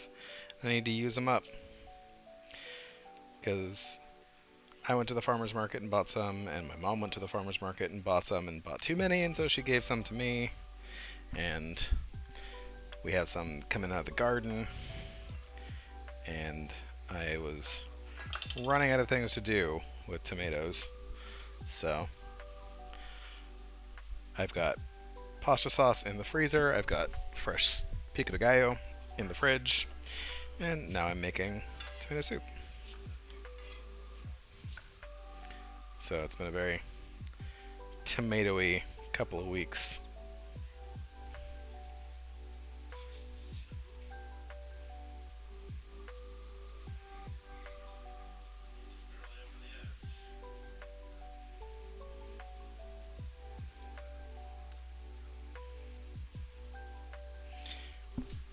Of course, this is also a great use for your tomatoes if they are getting soft but not rotten, because it doesn't matter what their texture is if they're getting all blended up into soup. And I'm just giving them real rough chop, just enough to get them going.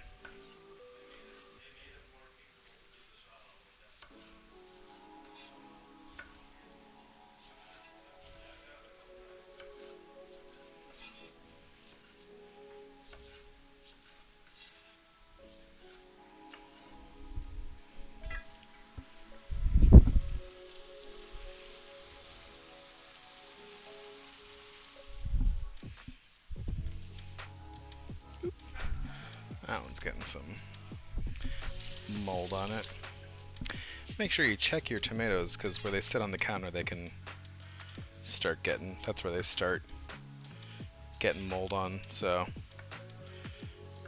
make sure they're rotating on the counter or they're sitting on like paper towel or something, or in a wire basket.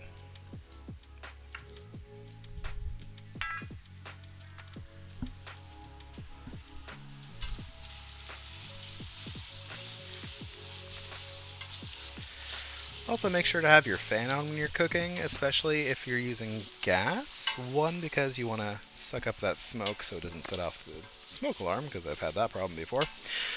But two, because just reading stuff and learning recently, if you have a gas range and it's going, that's a lot of particulates getting into the air, which is not the best thing to breathe. So try not to stand right over it the whole time. And of course, getting the fan on to suck that stuff up is also good. It's just better for your lungs in the long run.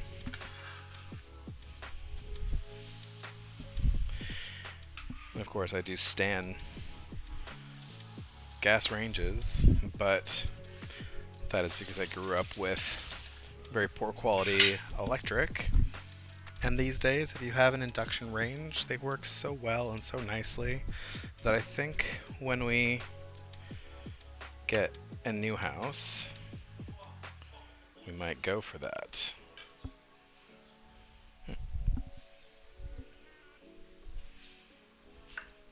Depends. I know there's I live in California, and new construction is not using, or I think they're not allowing new construction to have gas anymore, which I was sad at for a while, but it's hard to find anyway, unless you get an old house, and then of course there's always a million other problems with having old houses. So, I mean, you pick your battles.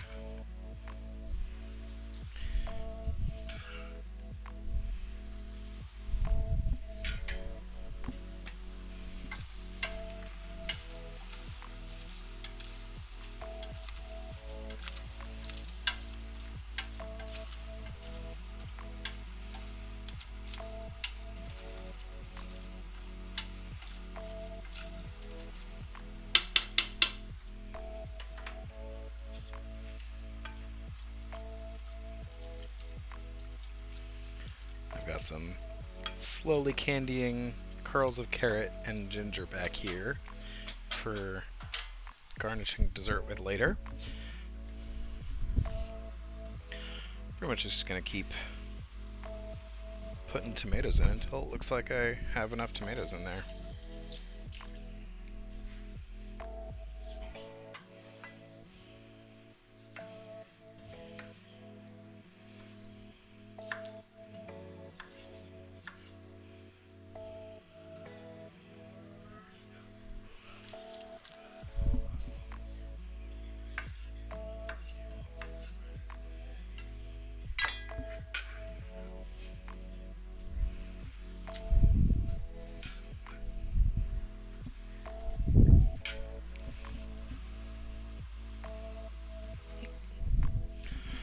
That one's getting moldy, so just toss it. Soft is fine, moldy is not.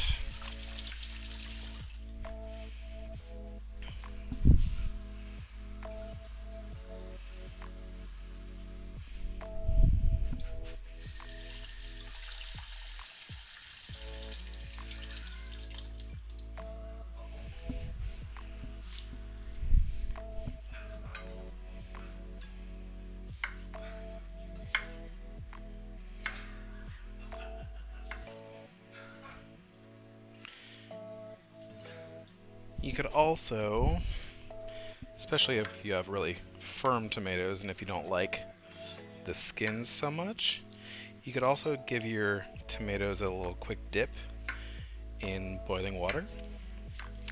You put a little slit on the bottom, just like so. Just a little X. And then you dip them in boiling water and you can peel most of the skin right off. And that can help you if you don't have a blender, because then you can just mash it down, get it pretty smooth without using a blender, and you also don't have those tomato skins in there. So, of course, you can also, if you don't want to take that time to do that step, because it is pretty time consuming, you can also just go and pick out the skin after it's cooked down. Just either way, if you don't like the skins, just one of those things. But it is nice to have a blender.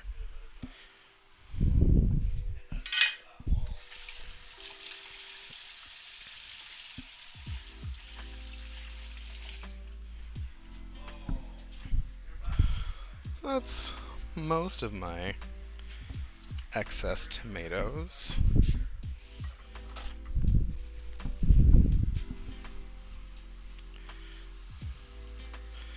Can save most of the rest of the cherry tomatoes for like a pasta salad. Just make sure I don't have any like super soft ones that need to be used today. Yeah, those are fine. Okay. I am gonna get a hot chili in there just for some heat. We like some good heat. If you don't like it, just leave it out. And of course, it's a lot of soup, so it's not gonna be overpowering. Could probably put twice that in here.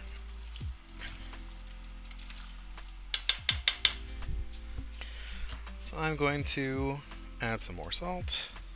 I'm not going to throw a bunch more herbs in there. I've got a lot of fresh rosemary. So I think that's going to do me for herbs right now. I'm going to add some pepper. And then I'm going to add my broth.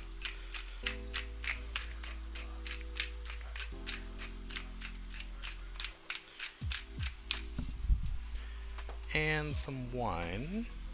And again, I would normally do like a white wine for this, but we did not have any that was good. And we had the discussion a little bit earlier to not use a wine that you wouldn't drink in your soup, because your flavor is just going to intensify.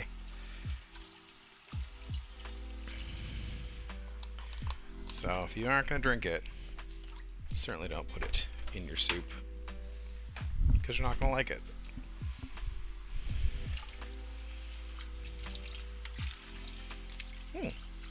That miso. Sometimes when I'm trying to get some seasoning into soup, if it's a little bland, I'll use soy sauce. But that miso is giving me kind of that same like soy idea, because miso is fermented soy paste, I believe. I've also got just a little bit of extra pasta sauce. There's my last little source of tomato. Instead of using tomato paste, this is already cooked down quite a bit and nice and smooth. I'm just going to give me that extra little deep flavor note.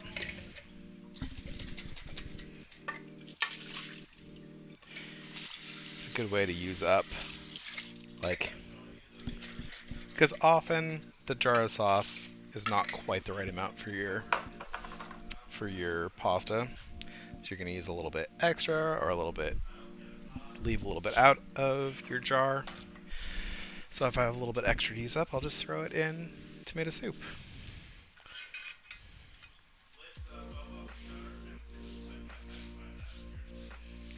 And of course, that only works if you have a really tasty sauce. But if you're getting a tasty sauce for your pasta, I would hope that it's something you like, and then it would go just fine in your soup too.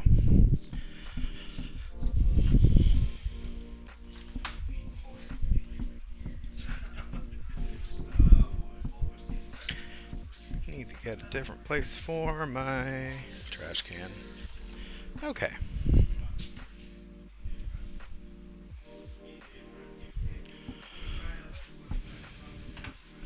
And I can pretty much turn this up to a roiling boil now, because I want it to get all broken down, get all my flavors working together. It's also a great crock pot recipe, or pressure cooker recipe, if you have one of those.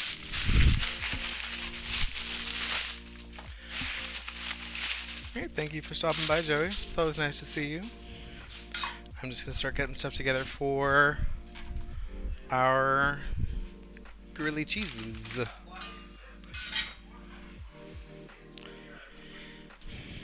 What I meant to mention earlier is, of course, the nice thing about using that stock that I did is it is also vegetarian.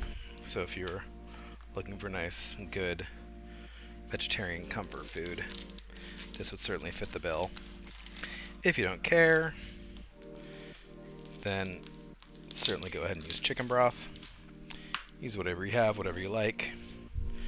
But this will be, well, it was going to be a vegetarian meal until I decided to put some prosciutto on my Grilly cheeses. But it's a really simple thing to make into a vegetarian meal.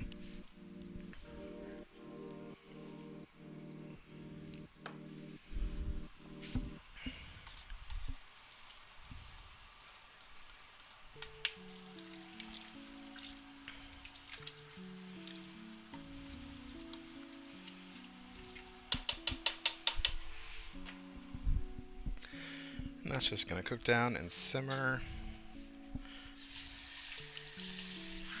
So I also did add broth to that, and I do want my soup to be a little thicker. And I also have a little bit of extra pasta hanging around. So I'm just going to throw my pasta down in there to cook with the soup. And then when I blend it, that starch will help thicken it up a little bit.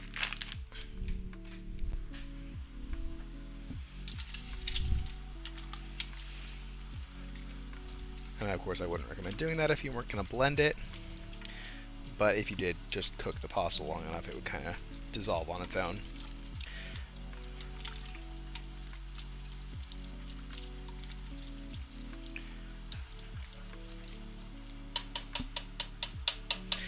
But as is pretty traditional of a lot of things I make, this is kind of a odds and ends meal. Throwing all the little bits of things that I have around into the soup pot.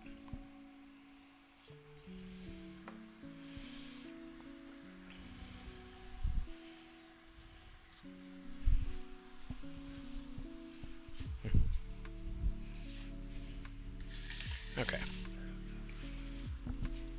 I don't really need to... I know a lot of people like to use mayonnaise to coat the outside of their bread when they're doing grilled cheeses. I don't have sliced bread. I have these rolls. But I'm also doing it on a press and not in a pan. So I don't really need to do that step. I don't need like a lot of oil at all on it because of the way I'm doing it.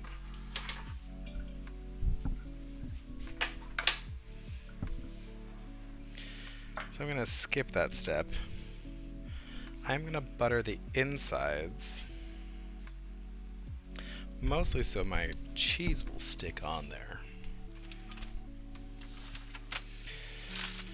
Oh, and I just discovered I have a bunch of shredded carrots in here that I could have used. Oh, way too late for that. Goodness. Okay. So I've got some Mexican style cheese. And I've got some Gouda. I'm just going to do a mix of cheeses. I like this mix because it's going to be a little bit sharper and more flavorful. And I like the Gouda because it's going to be nice and lovely and melty for me. It's going to give me that texture that I want.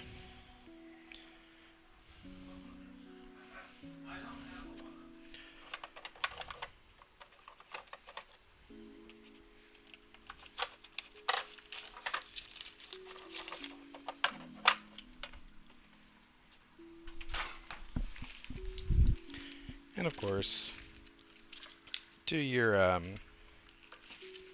seasonings out. Actually, maybe. I'm wondering now if pickles would go well on my sandwiches.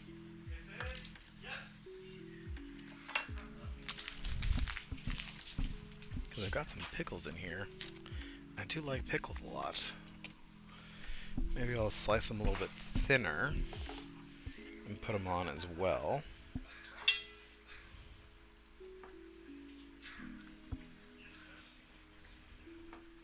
And of course, make sure the cheese is good.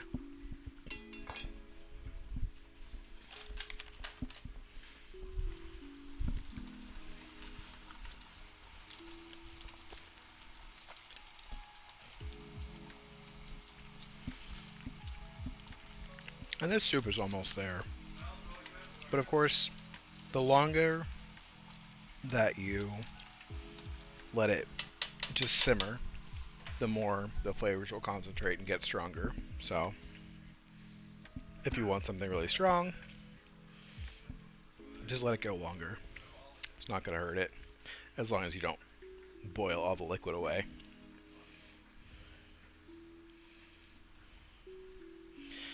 I'm just going to kind of mush this butter in here. Because I didn't take any more butter out to soften. I used all my soft butter in my soup and in my cake and my pastry cream. So I did not have any soft butter. But luckily I've got hot hands. And I can use those hot hands to just kind of mush the butter into the bread. Please wash your hands, folks. Okay.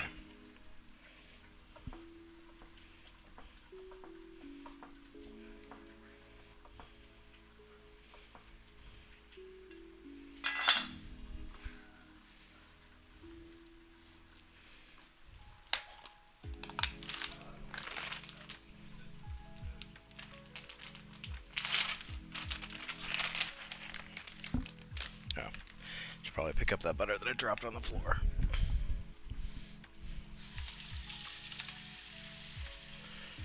And of course, wash my hands again.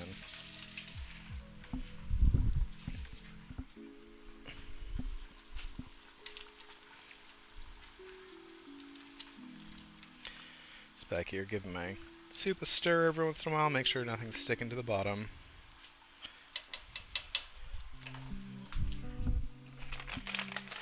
Assemble my sandwiches, and then turn my press on, and then start blending my soup while it heats up.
Ah, come on, plastic.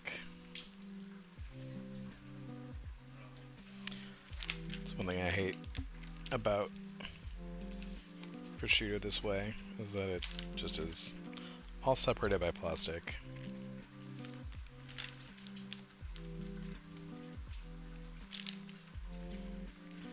See if you can get it fresh. A little bit less stored like this. That is always a good option. But It's difficult.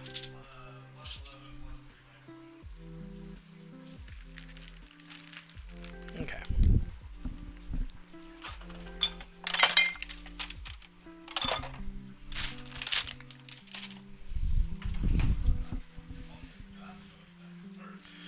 Do you want to shake off my pickles? Because I don't want them getting my sandwich really wet.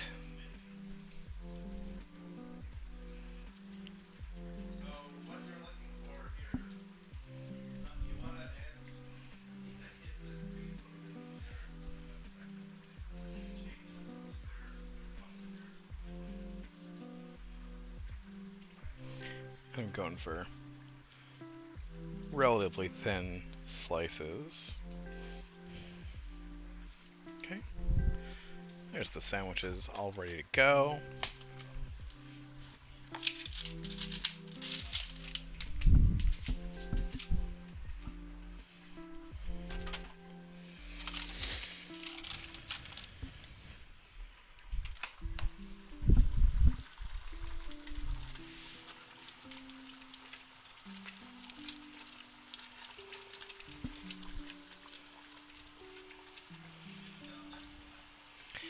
You know what? I bet my cakes are pretty much ready to go right now. So how about I assemble a trifle before I do these cakes, and I'll just give my soup a little extra time to do its thing.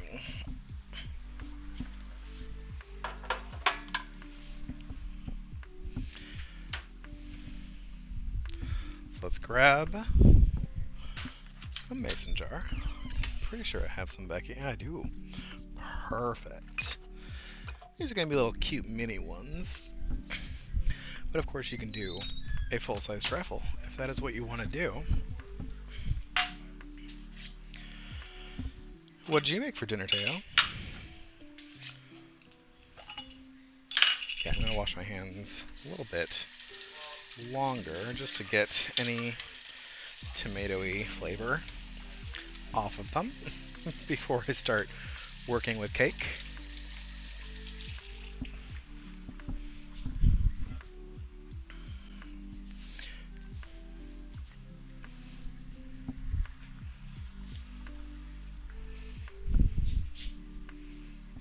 How am I going to do this?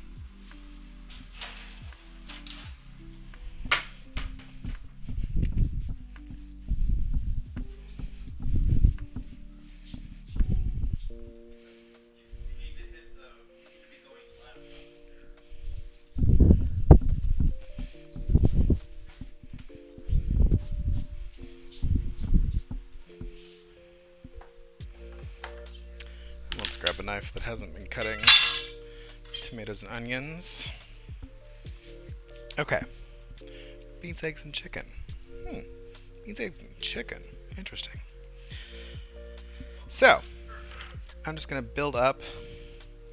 You know what? I'm going to use a serrated knife for this.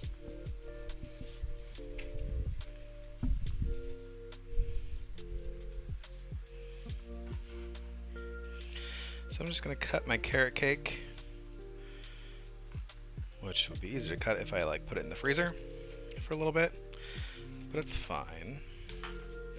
So I'm just going to make a little layer of cake in the bottom of my bowl over here. I could honestly just crumble it up a little bit, drop it down in there too, do it kind of parfait style.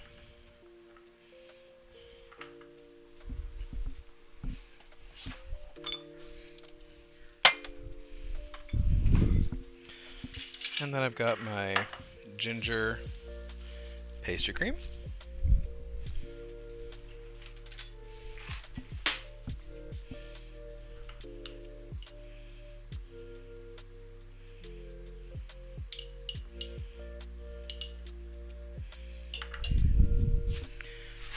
And I've got some of my pluots over here.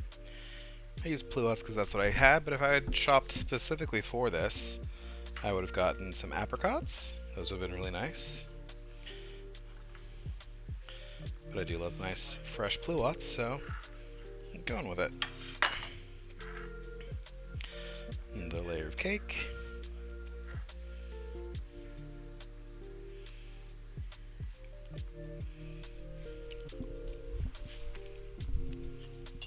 Another spoonful of our ginger pastry cream.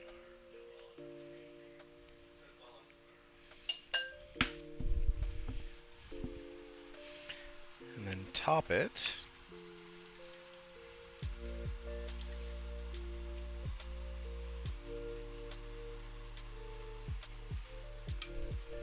with a little carrot curl. Well, it didn't curl that well, but you get the idea. A little piece of candied ginger.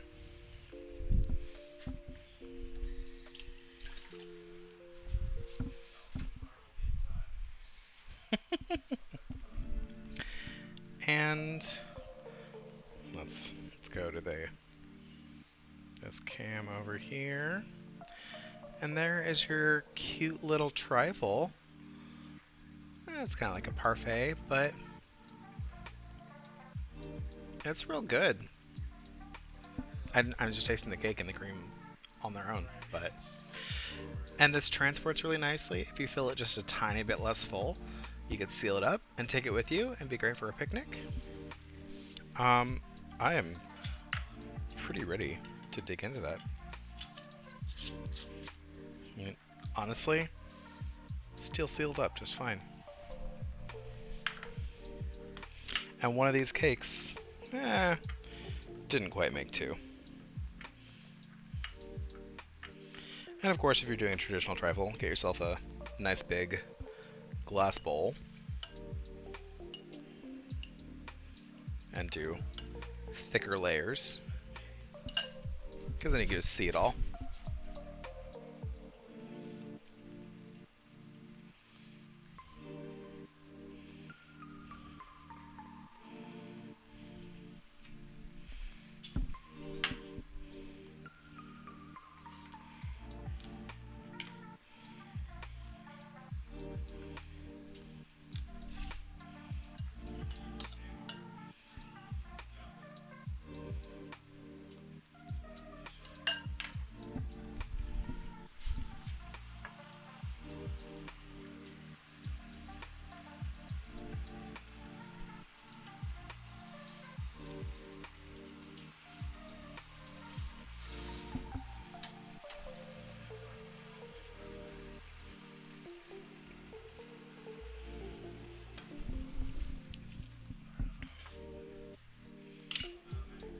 Yeah, and they come together really quickly. Like,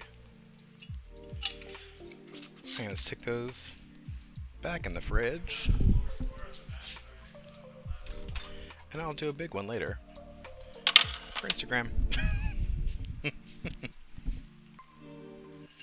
But I am excited. Pastry cream is still a little warm, but it tastes really nice. It's vanilla and ginger. I have no complaints about how that turned out.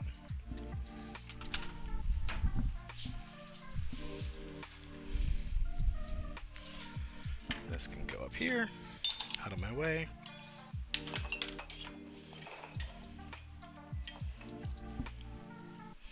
Now I can get my sandwiches together.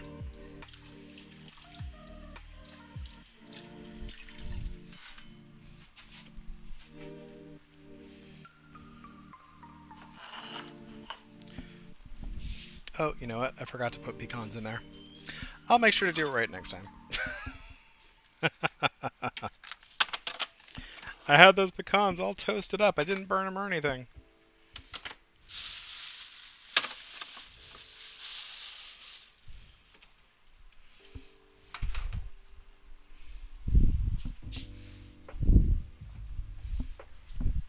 Pecans, all ready for everything. Okay. So, let's get our panini press going. Ooh, the sandwiches already. Did you turn it on? I literally just plugged it in. Oh. And now I need to blend the soup.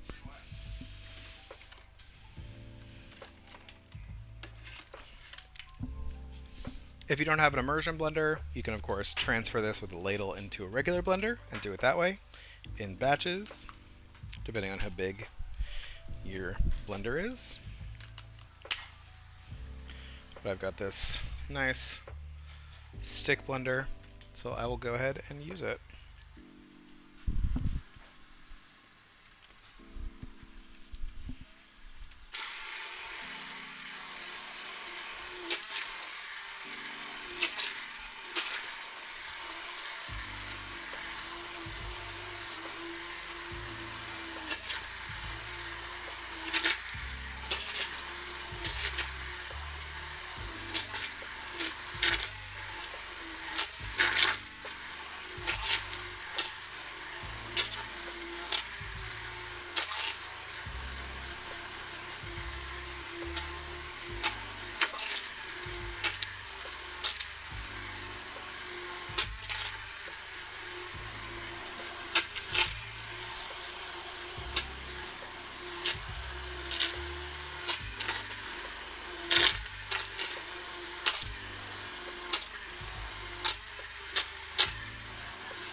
And of course at this point, if you want your soup to be nice and creamy, or even smoother, you can of course add a dollop of cream or some butter to it to smooth it out. I am. Hello, Audrey. Welcome in. Nice to see you. Happy Thursday, depending on what part of the world you're in. How are you doing today? I had just blended up my tomato soup. I am heating up the press right here to griddle my sandwiches. Whipped cream is your favorite. Ooh, banana bread. We do love a good banana bread. I made some trifles. Here are my carrot cake loaves that I used to make my trifles. I made some ginger pastry cream and macerated some pluots and roasted some pecans and made little trifles, little individual servings so far in some small mason jars, but I also have the option of doing it in a larger container, but I don't really. Maybe I'll just get a larger mason jar to do a more layered one. Maybe I'll just do one right in here. You got Claymore going. He also loves whipped cream. A lot of times, dessert will just be an excuse for him to have some whipped cream.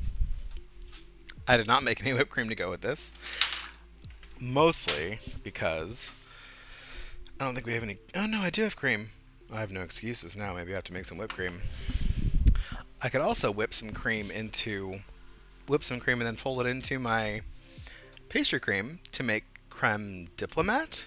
I believe that's what a creme diplomat is. It's pastry cream with thick whipped cream folded into it. Anyway, I need to taste my soup, make sure it's good.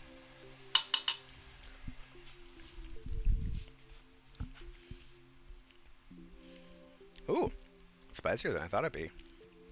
I only put one chili down in there. I had a lot of tomatoes. Does need a little salt.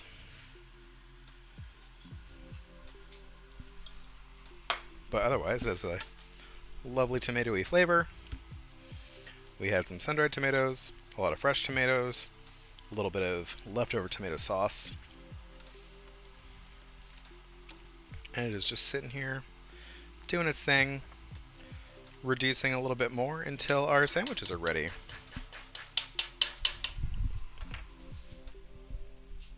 Yeah, I'm excited. Dinner is soon. So,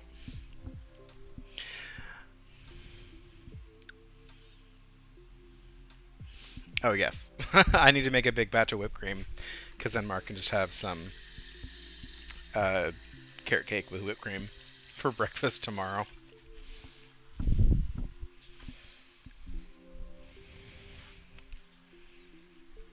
Yeah, it's all turning out really nicely. I'm glad that my so my plan is literally 4 lines or 5 lines, I guess. My plan is just bake a cake, steep my milk, slice my pluots, make the pastry cream, and then make soup and grilled cheese. So I'm glad I pulled everything together. It's kind of my standard. It's a little bit messy, but ooh, it's ready. Okay.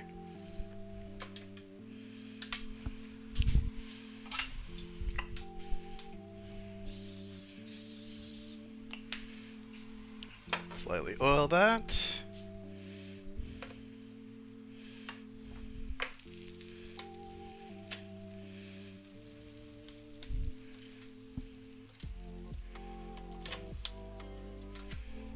There we go. Give it a nice press down.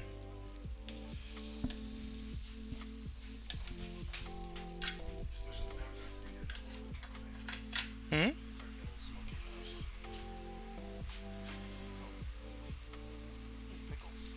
Yes, I put pickles on. This is Clay, the one that loves whipped cream. He's dancing.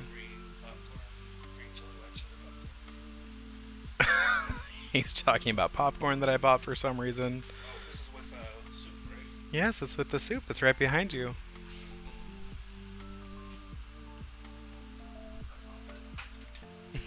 You could taste it if you wanted. I need a real big spoon with a really long handle.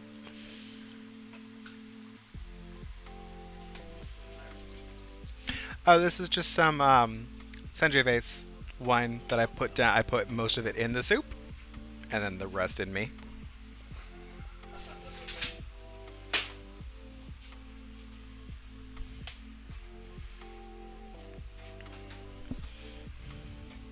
Have your bucket of tasting spoons. I do not have a bucket of tasting spoons.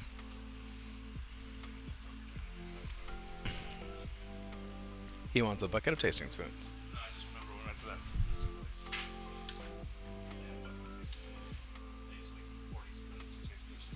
Mm-hmm. If you dump out most of the spoonful, it cools down much faster.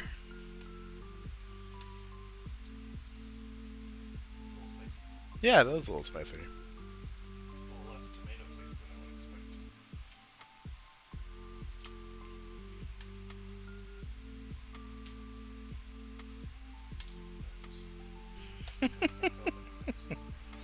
Hmm? I said I can't tell if it needs any seasoning. I tasted it and added some salt. It might need a little more. A little more?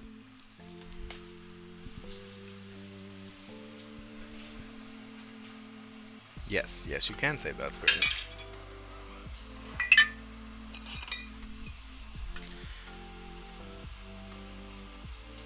So it needs a little bit of more salty flavor.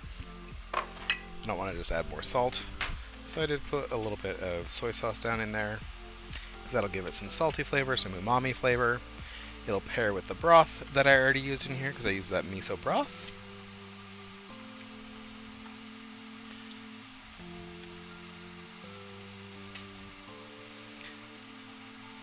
But it's also better than just adding a little bit more salt, because it will homogenize with the soup quicker than the salt will.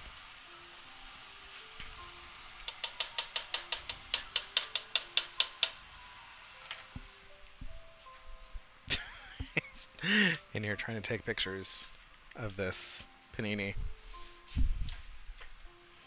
I think those are probably done.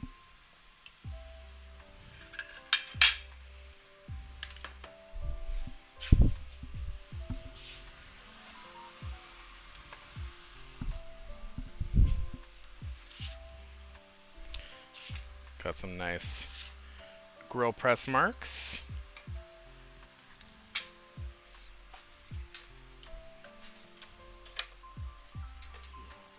Can I eat now? Yes, you can eat now. Let me fix you a plate.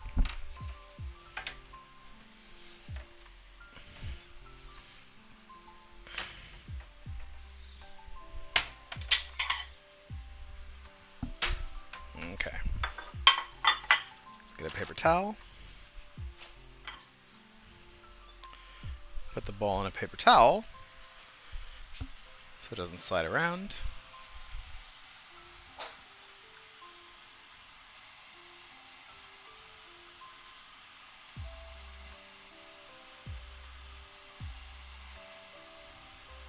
And of course you could top this soup with some Parmesan or something if you wanted.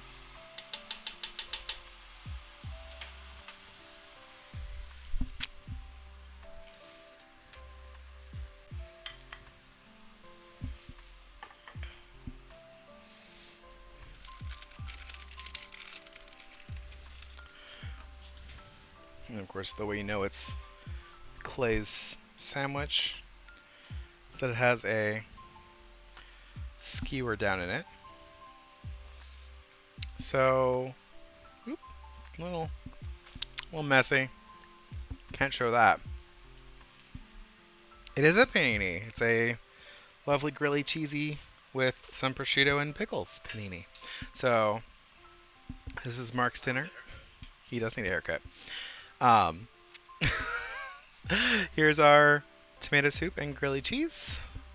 Ready for the husband to go eat. He's excited. I get to do a little bit more stuff before I eat. I'm going to make one more trifle because I do want to make a slightly bigger one. But welcome in, Crunkology. I hope your Thursday is going well. Gonna grab... Mark, can you grab me another cake, please? Another cake.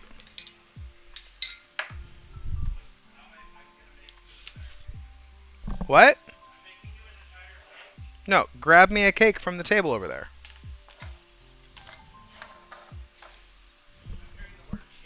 Yes, cake. Grab me a cake. There's a bunch of cakes over there. He was very confused. I asked for a cake, and he didn't know how he was getting me a cake. Yeah, I'm like, am I gonna make a cake? How would I ask you to make a cake? Okay, I'm gonna make one more larger trifle, just so I can do some more distinct layers.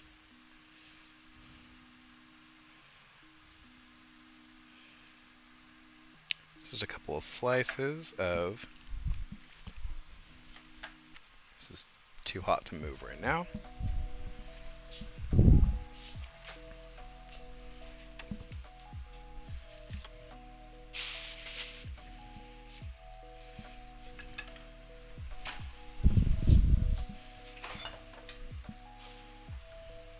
Should move this. That's what I should move.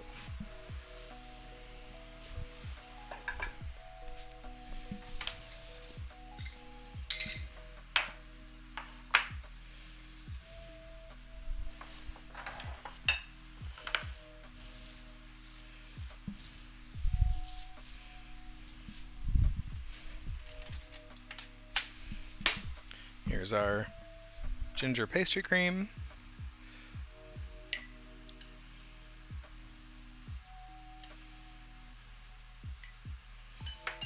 And we have some pluots, which I can now do a double layer of because I have so much more room. I can do a thick enough layer that you can see it. Here we go. Now some more cake.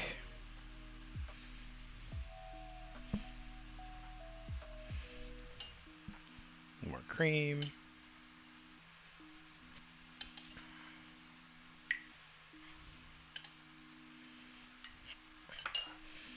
More fruit. More washing my hands since I got some cream on it and licked my hands.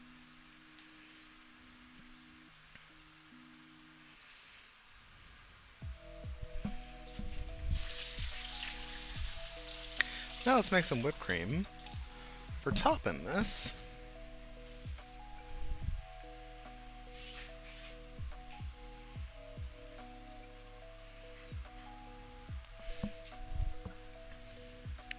Move this away.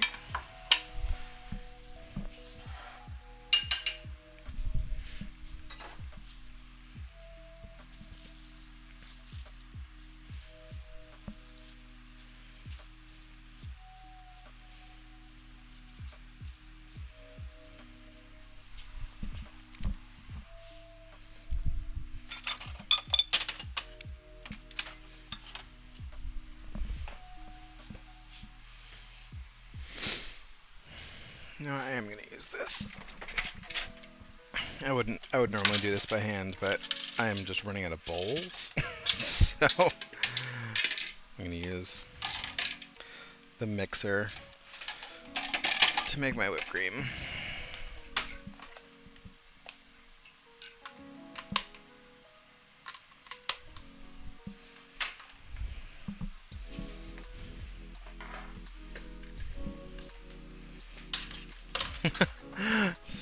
Somewhat amused that Mark just typed out cured meat instead of prosciutto. So he didn't have to look up how to spell it.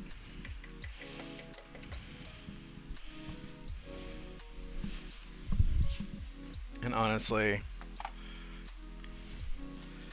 homemade whipped cream is the easiest thing. 3 ingredients: cream, sugar, and a little bit of flavoring.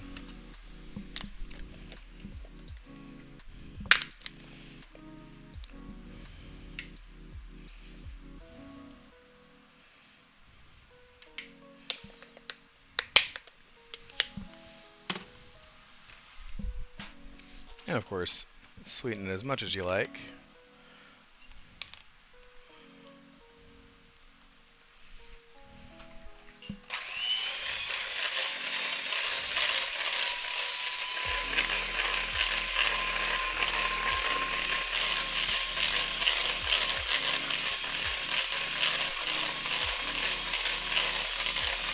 Honestly, sometimes I think it comes together faster by hand than it does with a mixer, but it really depends on scale. I usually don't do the full pint at one time.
Welcome back, Teo. I remember one time I gave you my mixer to keep beating something for me, and instead of turning it on, you pressed the beater release. You lost the beaters into whatever was being whipped up at the time. It was very silly.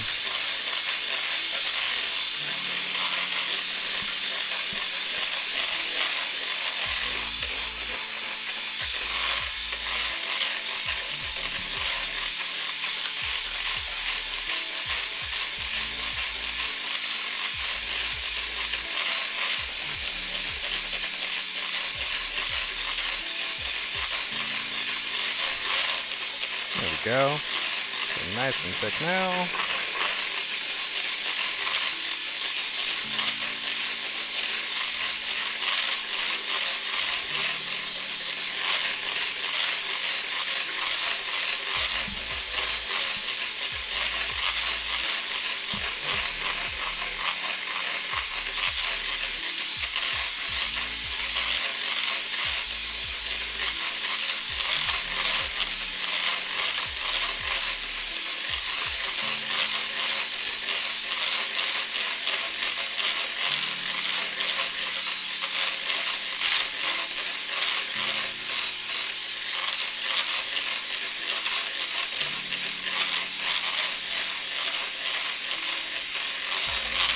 There we go.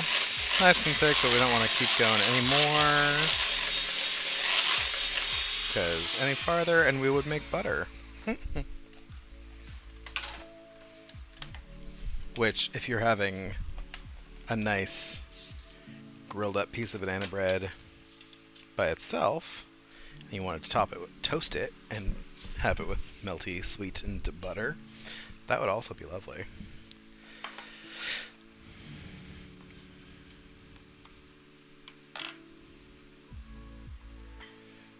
Do a little last layer of cake on top.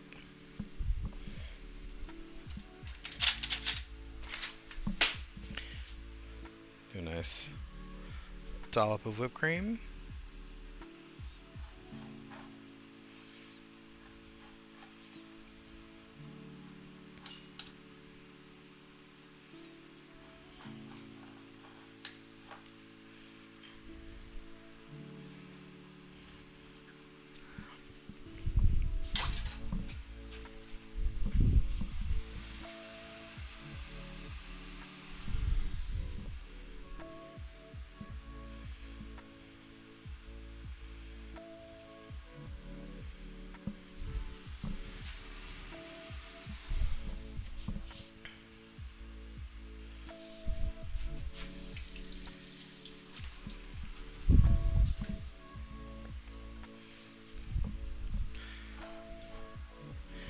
And there we go.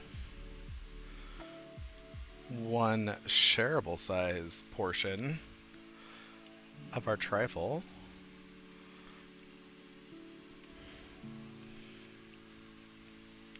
It's getting dark in here. It was just better on this cam. You can see layers of cake and fruit and pastry cream and our nice curl of carrot and ginger on the top. Mark says he would eat that whole thing himself, apparently.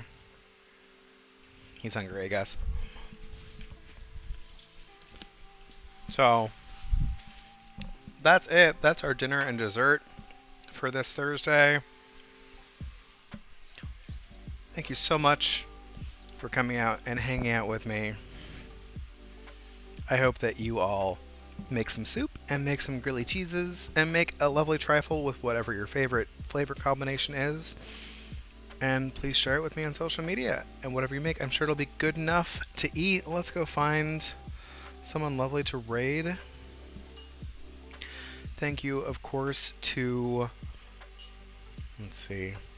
Oak Wolf and Culinary Rewind and Gray and Burger for your follows. Thank you so much, Professor Mendel, for your raid, for sharing your community.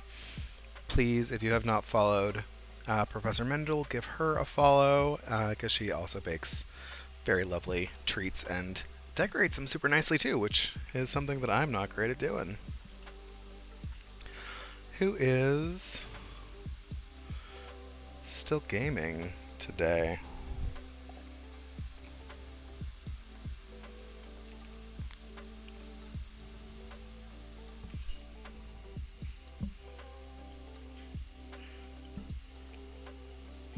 Oh, is Danny gaming? Hey, now let's go see Tone Deaf Leopard. He's playing some Kaizo Mario. We were chatting with him in stream earlier today.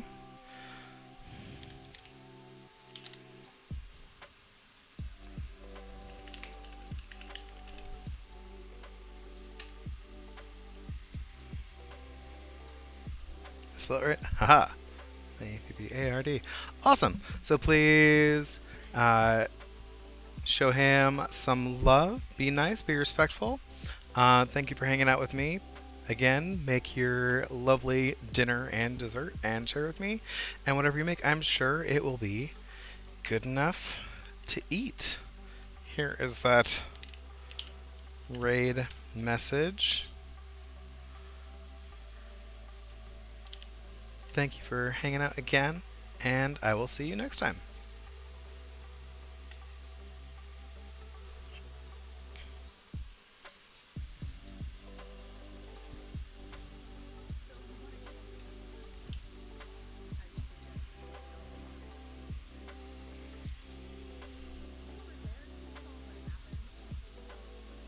Thank you.